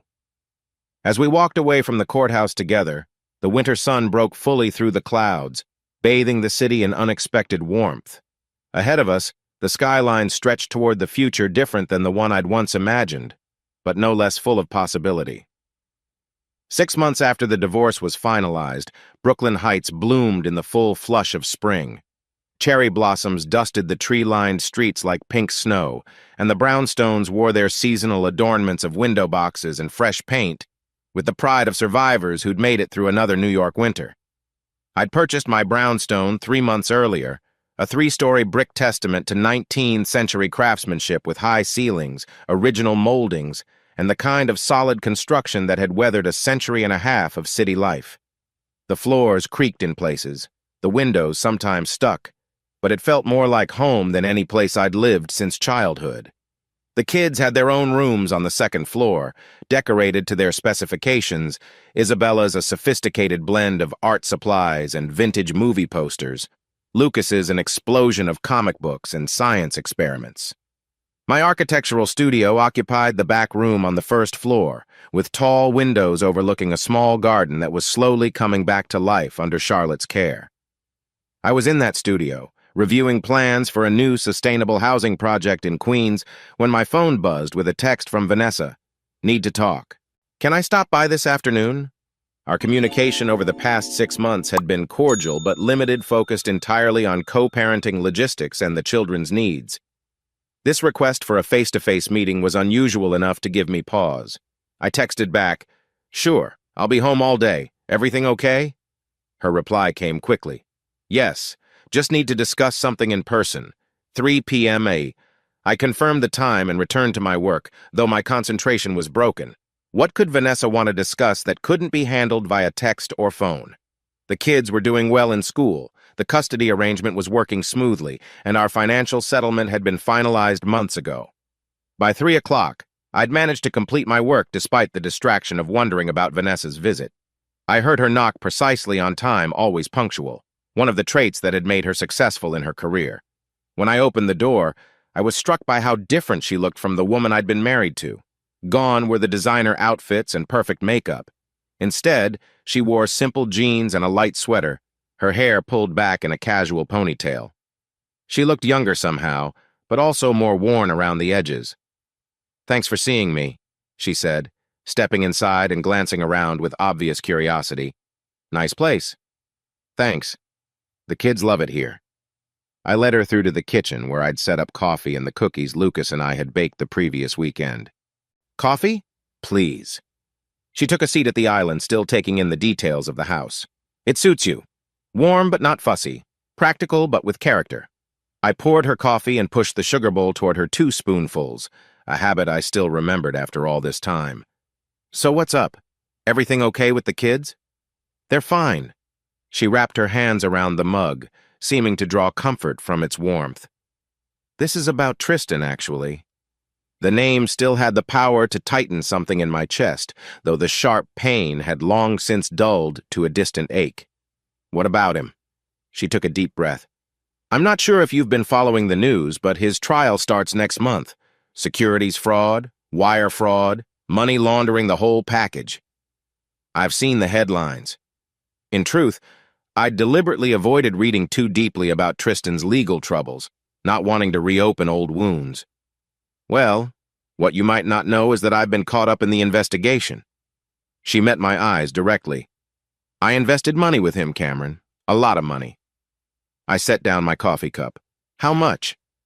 "Almost everything I got in the divorce settlement." She laughed bitterly. "Ironic, isn't it? The money I fought so hard for, gone to the same man who helped destroy our marriage." "Jesus, Vanessa." I ran a hand through my hair, genuinely shocked. "Why would you do that, after everything that happened?" He was very persuasive. Said he was sorry for how things ended, that he'd been in a bad place but had turned things around. She shook her head at her own naivety. He had this new venture clean energy technology that would revolutionize the industry. Coming from the man who'd been so interested in your sustainable designs, I should have known better. "But you believed him." "I wanted to believe him," she corrected. "I wanted to believe I hadn't thrown away my marriage for nothing. That there had been something real there, something worth the destruction I caused." Her voice cracked slightly. "Stupid, right?" I didn't answer immediately, struck by the raw honesty in her words. This was a Vanessa I rarely saw during our marriage, vulnerable, self-aware, without the carefully constructed facade she typically presented to the world. "We all make mistakes," I said finally. "Some bigger than others." She gave me a grateful look. "Anyway, I'm not here to ask for money, if that's what you're thinking. I've accepted the consequences of my choices. I've had to sell the apartment, move to a much smaller place in Astoria. I'm actually tempting again, if you can believe it, like I'm back in my 20s. "Then why are you here?" She pulled a business card from her purse and slid it across the counter to me. "The FBI agent handling Tristan's case. He wants to talk to you." I picked up the card, Special Agent Daniel Morales, Federal Bureau of Investigation, and turned it over in my hand. "Me? Why?" "Apparently they're building a case that Tristan targeted specific professionals for their intellectual property. Your architectural designs were part of a pattern." She took a sip of coffee. "I've already given them everything I know, but they think you might have information about his methods, his contacts." I nodded slowly, the pieces clicking into place. Madison mentioned something like this, that he had a history of approaching women married to men in certain industries. She was right. There were at least 4 others before me, wives of tech executives, investment bankers, and yes, architects. Vanessa's expression hardened. He had a system, Cameron. I was just another mark in his scheme. There was a strange comfort in that knowledge that Vanessa's betrayal hadn't been entirely personal, that forces larger than our marriage had been at work. It didn't excuse what she'd done, but it helped explain it. "I'll talk to the agent," I said, pocketing the card. "Thank you." She hesitated, then added, "There's something else you should know. When the FBI seized Tristan's records, they found recordings. Of us." My stomach dropped. "What kind of recordings?" "Phone calls, mostly. Some. Intimate conversations." Her cheeks flushed with embarrassment. "He recorded everything, Cameron, including discussions about you, about your work." The violation hit me anew, not just of my marriage, but of my privacy, my professional life. Why would he do that? Insurance, I guess. Leverage. In case things went south. She looked away. Which they did, spectacularly. We sat in silence for a moment, the full weight of Tristan's manipulation settling over us. He hadn't just been a man having an affair, he'd been a predator, calculating and documenting each step. "I'm so sorry," Vanessa said quietly. "I know those words are inadequate, but I am. I never meant for any of this to happen." "I know," I replied, surprised to find I meant it. The anger that had fueled me for so long had gradually transformed into something more complex, not forgiveness exactly, but understanding. People made terrible choices for complicated reasons, Vanessa included. She glanced at her watch. "I should go. I've taken up enough of your time." As she stood to leave, I noticed for the first time how tired she looked, the kind of bone-deep exhaustion that comes from fighting battles on multiple fronts. "How are you really doing, Vanessa?" I asked. "Financially, I mean." She shrugged, aiming for nonchalance but not quite hitting the mark. "I'm managing. The new job doesn't pay much, but it covers the rent. I've had to cut back on pretty much everything else." "And the kids? When they're with you?" "They're fine," she said quickly, too quickly. "I make sure they have everything they need." But I could read between the lines. Vanessa's pride wouldn't let her admit that she was struggling to maintain the lifestyle the children were accustomed to during their time with her. "I know someone," I said, "a financial advisor who specializes in helping people recover from investment fraud. She's helped several of Tristan's other victims." Hope flickered in Vanessa's eyes. "Really?" "I'll text you her information, and—" I hesitated, then pushed forward. "I think we should adjust the child support arrangement, given your current situation." "Cameron, no. The settlement was fair. I won't take advantage." "It's not about you," I interrupted gently. "It's about Isabella and Lucas having consistency between their 2 homes, about them not worrying whether you can afford to feed them or take them to a movie." She looked like she wanted to argue, but finally nodded. "Thank you. That would help." As I walked her to the door, she paused on the threshold, looking back at the home I was building without her. "You seem happy," she observed. "With Charlotte, with this place. It suits you." "I am happy," I confirmed. Different than before, but yes. "I'm glad." And I could tell she meant it, despite the wistfulness in her smile. "She's good for you, better than I was." "Different," I corrected. "Not better or worse. Just right for who I am now." Vanessa nodded, accepting this small kindness. "Take care of yourself, Cameron." "You too." I watched her walk down the brownstone steps and along the tree-lined street until she disappeared around the corner. Then I closed the door on the past and returned to the present I was building day by day. Later that evening, as Charlotte and I prepared dinner together in the kitchen, I told her about Vanessa's visit and the FBI's interest in my experience with Tristan. "Are you going to talk to them?" she asked, chopping vegetables with the precise movements of someone who taught art to children, careful but confident. "I think so. If it helps put him away, it's worth it." She nodded, her expression thoughtful. "It's strange to think about how many lives he affected. Not just yours and Vanessa's, but all those other couples, their children. And you, I added softly. You were part of this story too. Charlotte had rarely spoken about her own experience with Tristan when she worked as a tutor for his ex-wife's children, but I knew it had left its mark. I was lucky, she said. I saw through him before he could do real damage. Not everyone had that clarity. I moved behind her, wrapping my arms around her waist and resting my chin on her shoulder. Thank you for warning me, for caring enough to get involved even when it put your friendship with Vanessa at risk. She turned in my arms, her hands coming to rest on my chest. I couldn't stand by and watch him destroy another family, and I cared about you, more than I should have probably. I'm glad you did. Our relationship had developed slowly, cautiously, over the months following my separation, first as allies against Tristan's manipulation, then as friends, and finally as something more. We'd been careful with the children, respectful of the raw wounds still healing, but they had accepted Charlotte with surprising ease, perhaps seeing in her the honesty and warmth that had drawn me to her as well. The front door opened with a bang, Lucas returning from his friend's house down the street. Dad! Charlotte! You won't believe what Max's dad got him. A real telescope. Can we get one, please? Charlotte laughed, stepping away from me with a quick kiss. Perfect timing as always.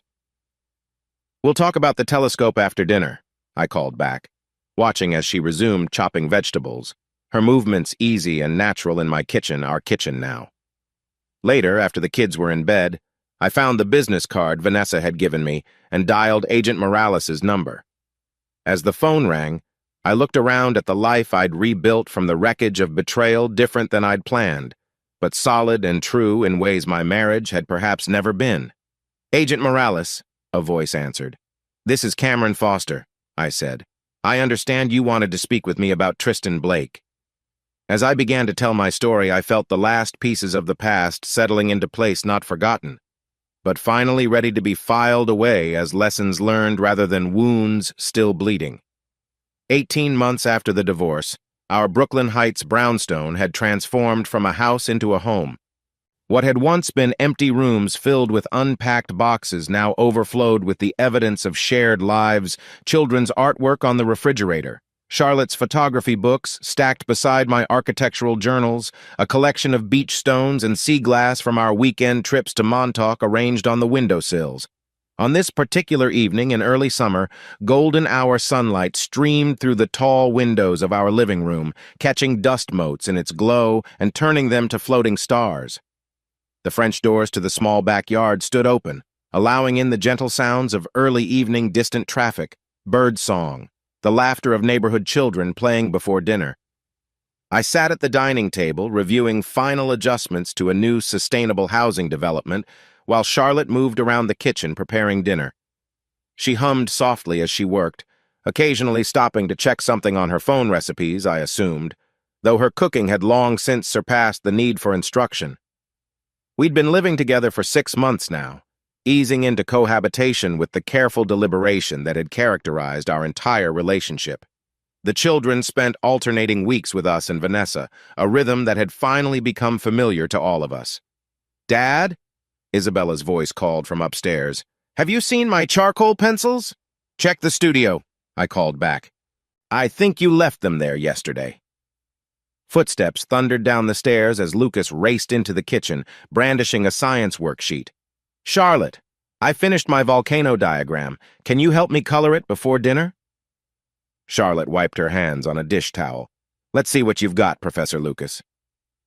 I watched as she bent over his paper, her blonde hair falling forward as she pointed out details and suggested improvements.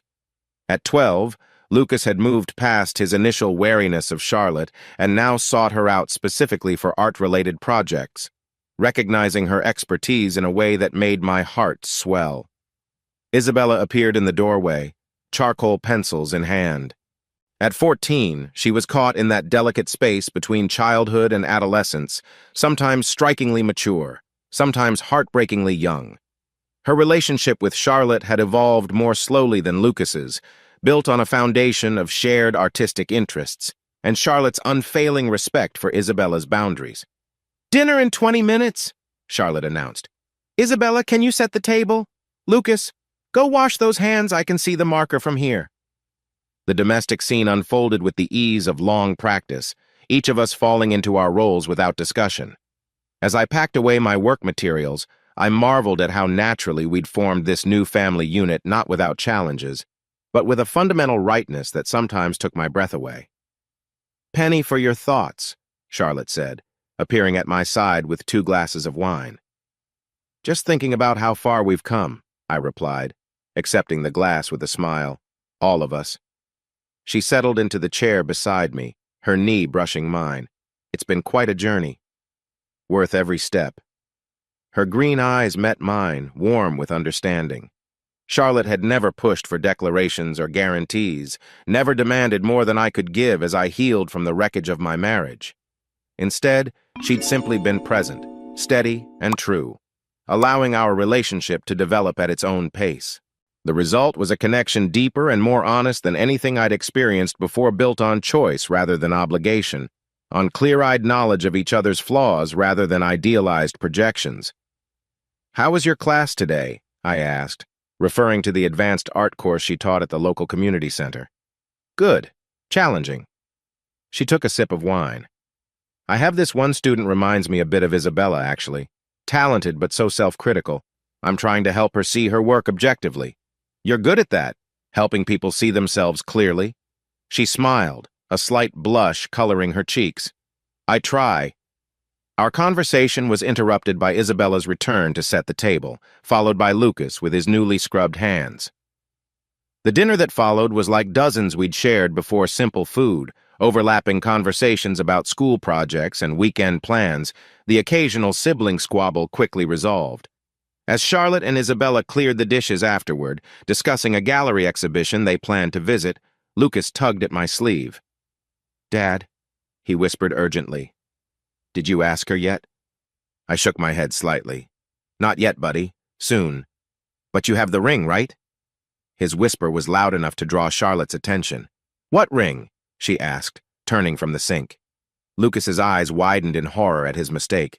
Nothing. I didn't say ring, I said thing. Did you get the thing, Dad?" Isabella rolled her eyes dramatically. "Smooth, Lucas. Real smooth." Charlotte looked between them, then at me, comprehension dawning in her eyes. "Cameron?" I sighed, shooting Lucas an exasperated but affectionate look. This wasn't exactly how I planned it, but I reached into my pocket, withdrawing the small velvet box I'd been carrying for 3 days, waiting for the perfect moment. I guess now is as good a time as any. The kitchen fell silent, even Lucas momentarily stunned into speechlessness. Charlotte stood frozen, dishcloth still in hand, water dripping unnoticed onto the floor. I crossed to her, taking the cloth gently and setting it aside before taking both her hands in mine. I had a whole speech prepared. Something about architects and building futures and solid foundations. "Dad," Isabella groaned, "please don't be cheesy." A laugh bubbled up from somewhere deep inside me, breaking the tension. "Right. No architect metaphors." I opened the box, revealing the vintage emerald ring I'd chosen with Isabella's help art deco. Unique. Nothing like the traditional diamond I'd once given Vanessa. "Charlotte Reed, will you marry me?" Her eyes filled with tears, but her smile was radiant. "Yes," she whispered. "Absolutely yes."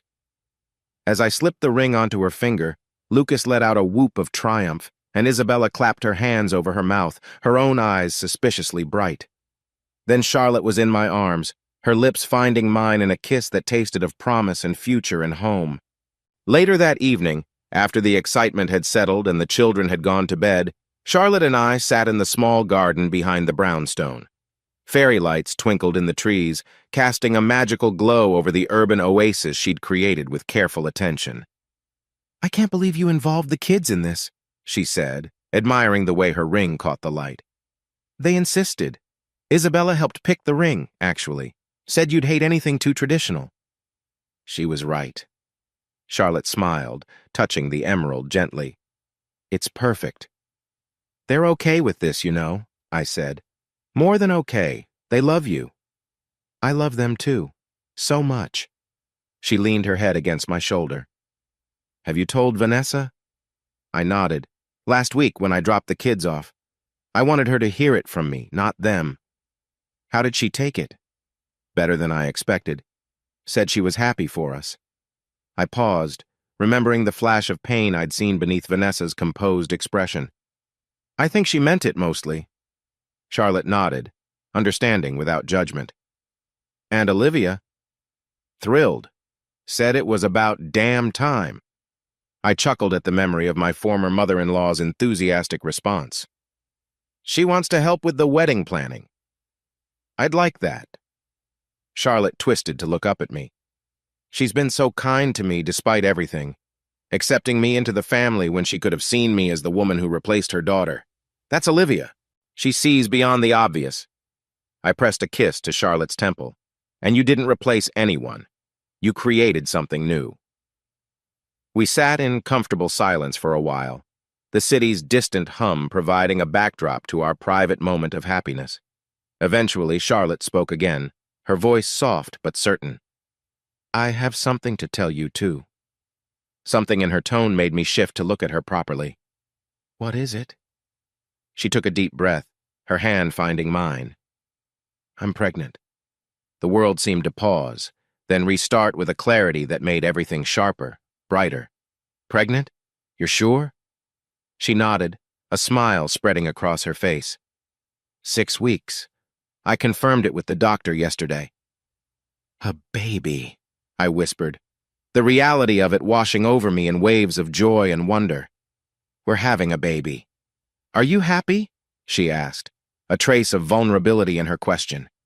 In answer, I pulled her closer, one hand coming to rest gently on her still flat stomach, happier than I knew was possible. And it was true. The path that had led me here through betrayal and pain, through rebuilding and healing, suddenly seemed not just worthwhile but necessary. Every step, even the painful ones, had brought me to this garden, to this woman, to this moment of perfect clarity. I love you, I said, the words simple but carrying the weight of everything we'd overcome to reach this point. I love you too, she replied, leaning into me as the stars began to appear in the darkening sky above Brooklyn. Later that night, as Charlotte slept beside me, I found myself thinking of the strange, twisted route that had brought us together. How Vanessa's betrayal, meant to destroy, had instead ultimately created the space for something stronger to grow. How Charlotte's honesty and Olivia's wisdom had guided me through the darkest moments. How my children's resilience had shown me the way forward when I couldn't see it myself. Life rarely followed a straight line. Sometimes the most painful detours led to the most beautiful destinations. As I drifted toward sleep, my hand resting protectively over the place where our child grew, I felt a sense of peace I'd never known before. Not the absence of struggle, but the certainty that whatever challenges came next, we would face them together, stronger for having been broken and remade. The Hamptons in early summer cast a spell like nowhere else, a particular quality of light that painters had tried to capture for generations, air scented with sea salt and wild roses, the rhythm of distant waves providing a constant, gentle soundtrack. On this perfect June morning, 2 years after my divorce from Vanessa was finalized, I stood in the garden of a small estate we'd rented for the weekend, watching as final preparations were made for our wedding ceremony. White wooden chairs formed a semicircle on the lawn, facing an arbor entwined with climbing roses and jasmine. Mason jars filled with wildflowers hung from shepherd's hooks along the aisle, swaying slightly in the ocean breeze. Nothing elaborate or ostentatious, Charlotte and I had both wanted something intimate and authentic, a gathering of the people who mattered most rather than a social spectacle. I adjusted my tie for the 10th time, more from nervous energy than necessity. The pale gray suit I wore was perfectly tailored, paired with a waistcoat and pocket square in a shade of green that matched Charlotte's eyes. "Stop fidgeting," Jordan said beside me, straightening his own tie. As my best man, he'd spent the morning alternating between practical assistance and good-natured teasing. "You look fine. Better than fine." "Just nervous," I admitted. "Good nervous, but still." "Second wedding jitters," he nodded sagely. "Totally normal. You're allowed approximately 17 minutes of panic, then you have to pull it together." I laughed, grateful for his steady presence. "How much time do I have left?" He made a show of checking his watch. "About 3 minutes. Use them wisely." Guests had begun to arrive, filtering into the garden in small groups, colleagues from my firm, Charlotte's fellow teachers, friends who had stood by us through the tumultuous past 2 years. My parents had flown in from Seattle, looking older but delighted to be included in this new chapter of my life. Olivia arrived, elegant in a pale blue dress, little Sophia perched on her hip. At 3 months old, our daughter was a miracle of tiny perfections, Charlotte's green eyes, my dark hair, and a temperament entirely her own. Seeing her in her grandmother's arms, wearing a miniature flower girl dress that matched her sister Isabella's, my heart swelled almost painfully.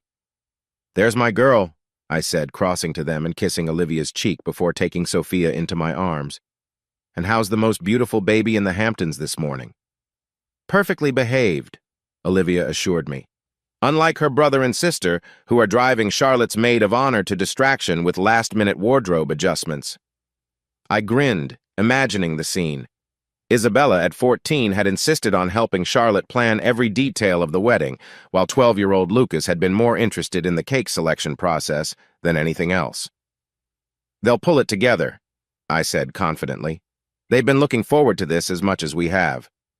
Olivia squeezed my arm affectionately. "They have indeed. You've done well with them, Cameron. Through all of this." The simple validation meant more coming from her than it might have from anyone else. Olivia had watched me at my lowest, had seen firsthand the struggle to rebuild a family from the wreckage of betrayal. Her approval felt like a benediction. "Thank you," I said simply, "for everything." She nodded, understanding all that those words encompassed. "I should find my seat. The ceremony will be starting soon." As she moved away, I caught sight of a familiar figure slipping quietly into the back row of chairs. Vanessa had arrived, keeping her promise to attend despite the complicated emotions the day surely held for her. She wore a simple sundress in pale yellow, her hair loose around her shoulders, and even from a distance, I could see she was making an effort to smile.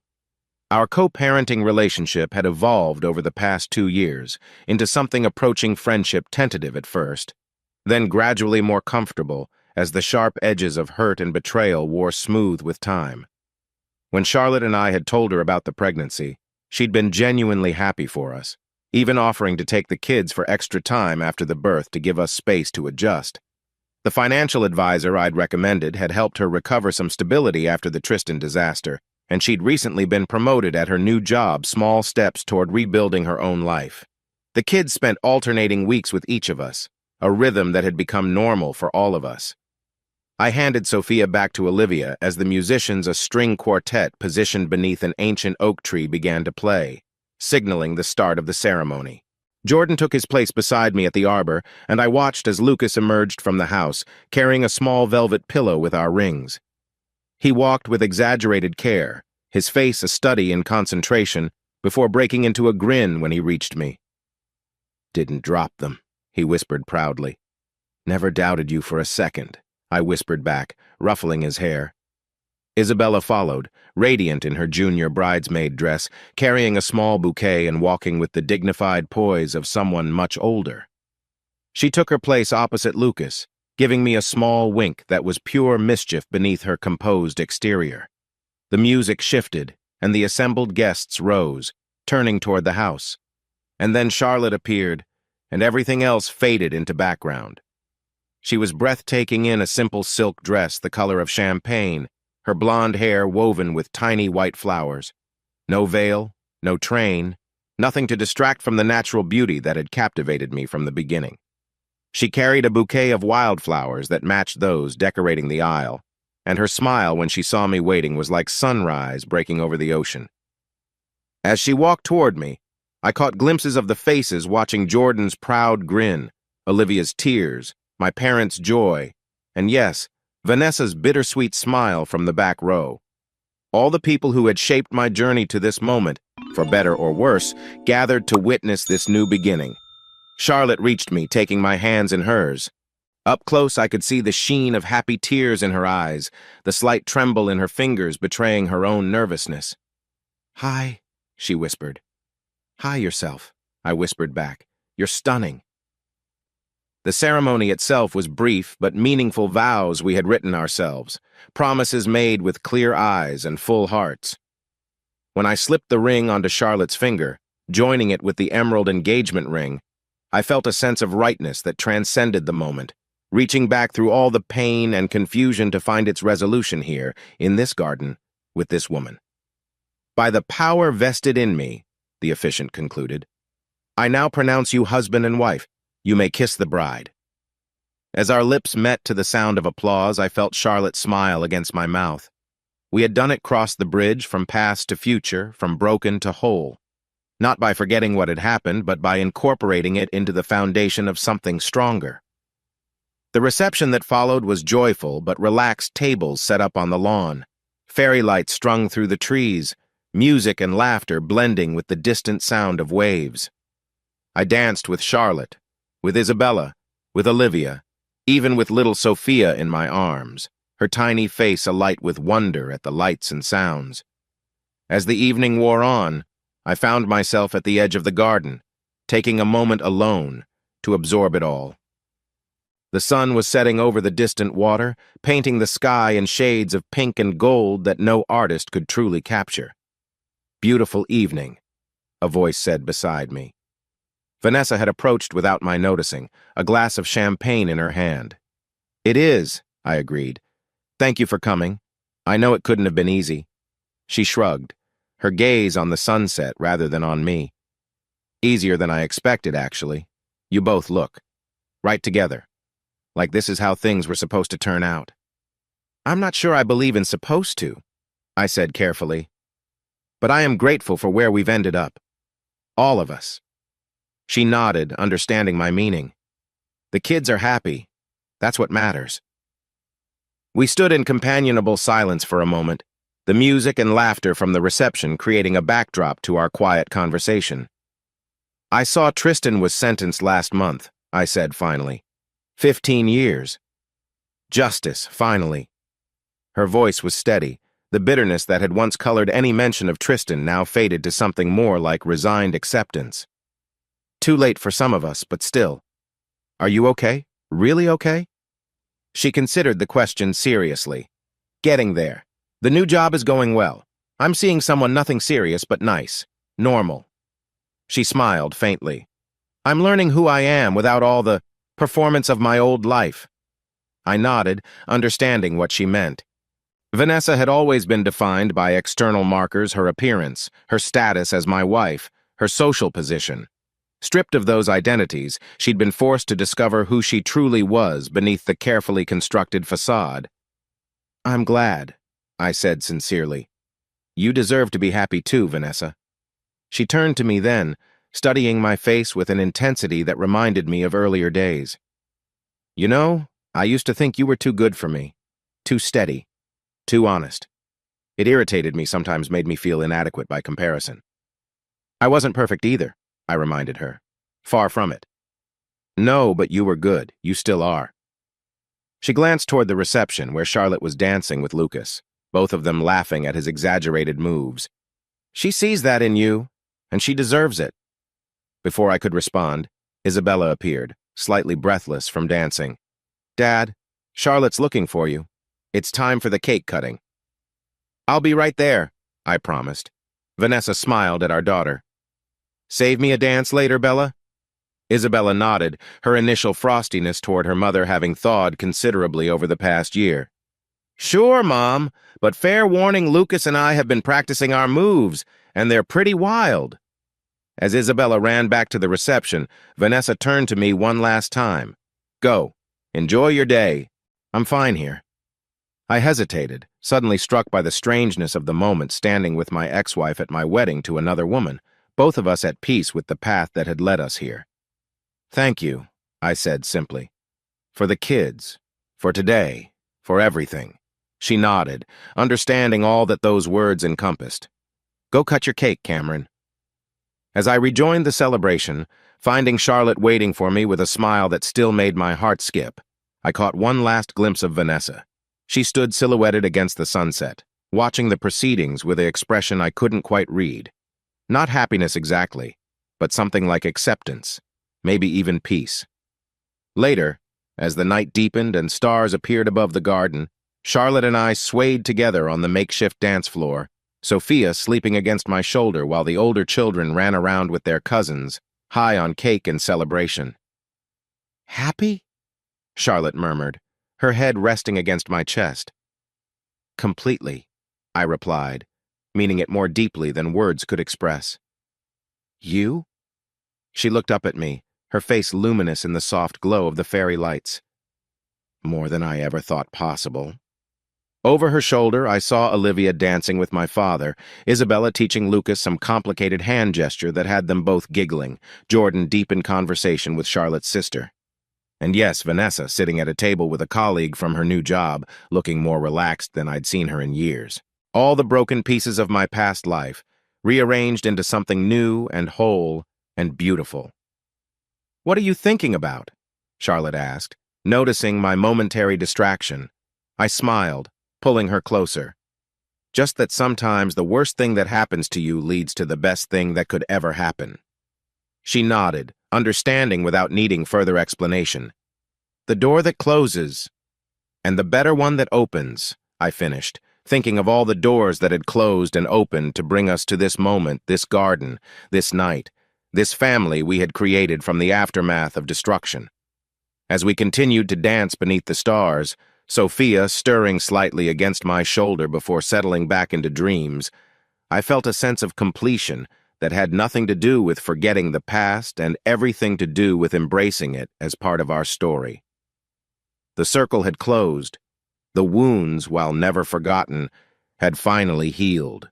And in their place, something stronger and truer had grown, a happiness built not on illusion, but on clear-eyed choice, on falling and rising, on breaking and mending. On the knowledge that sometimes, the most painful endings lead to the most beautiful beginnings. This story isn't just about infidelity, it's about the quiet destruction of trust and the cost of pride when deception becomes strategy. It forces us to ask, at what point does the pursuit of revenge make us just as calculated as the ones who betrayed us? Maybe the real test of character isn't in how we're hurt, but in how we choose to rise after.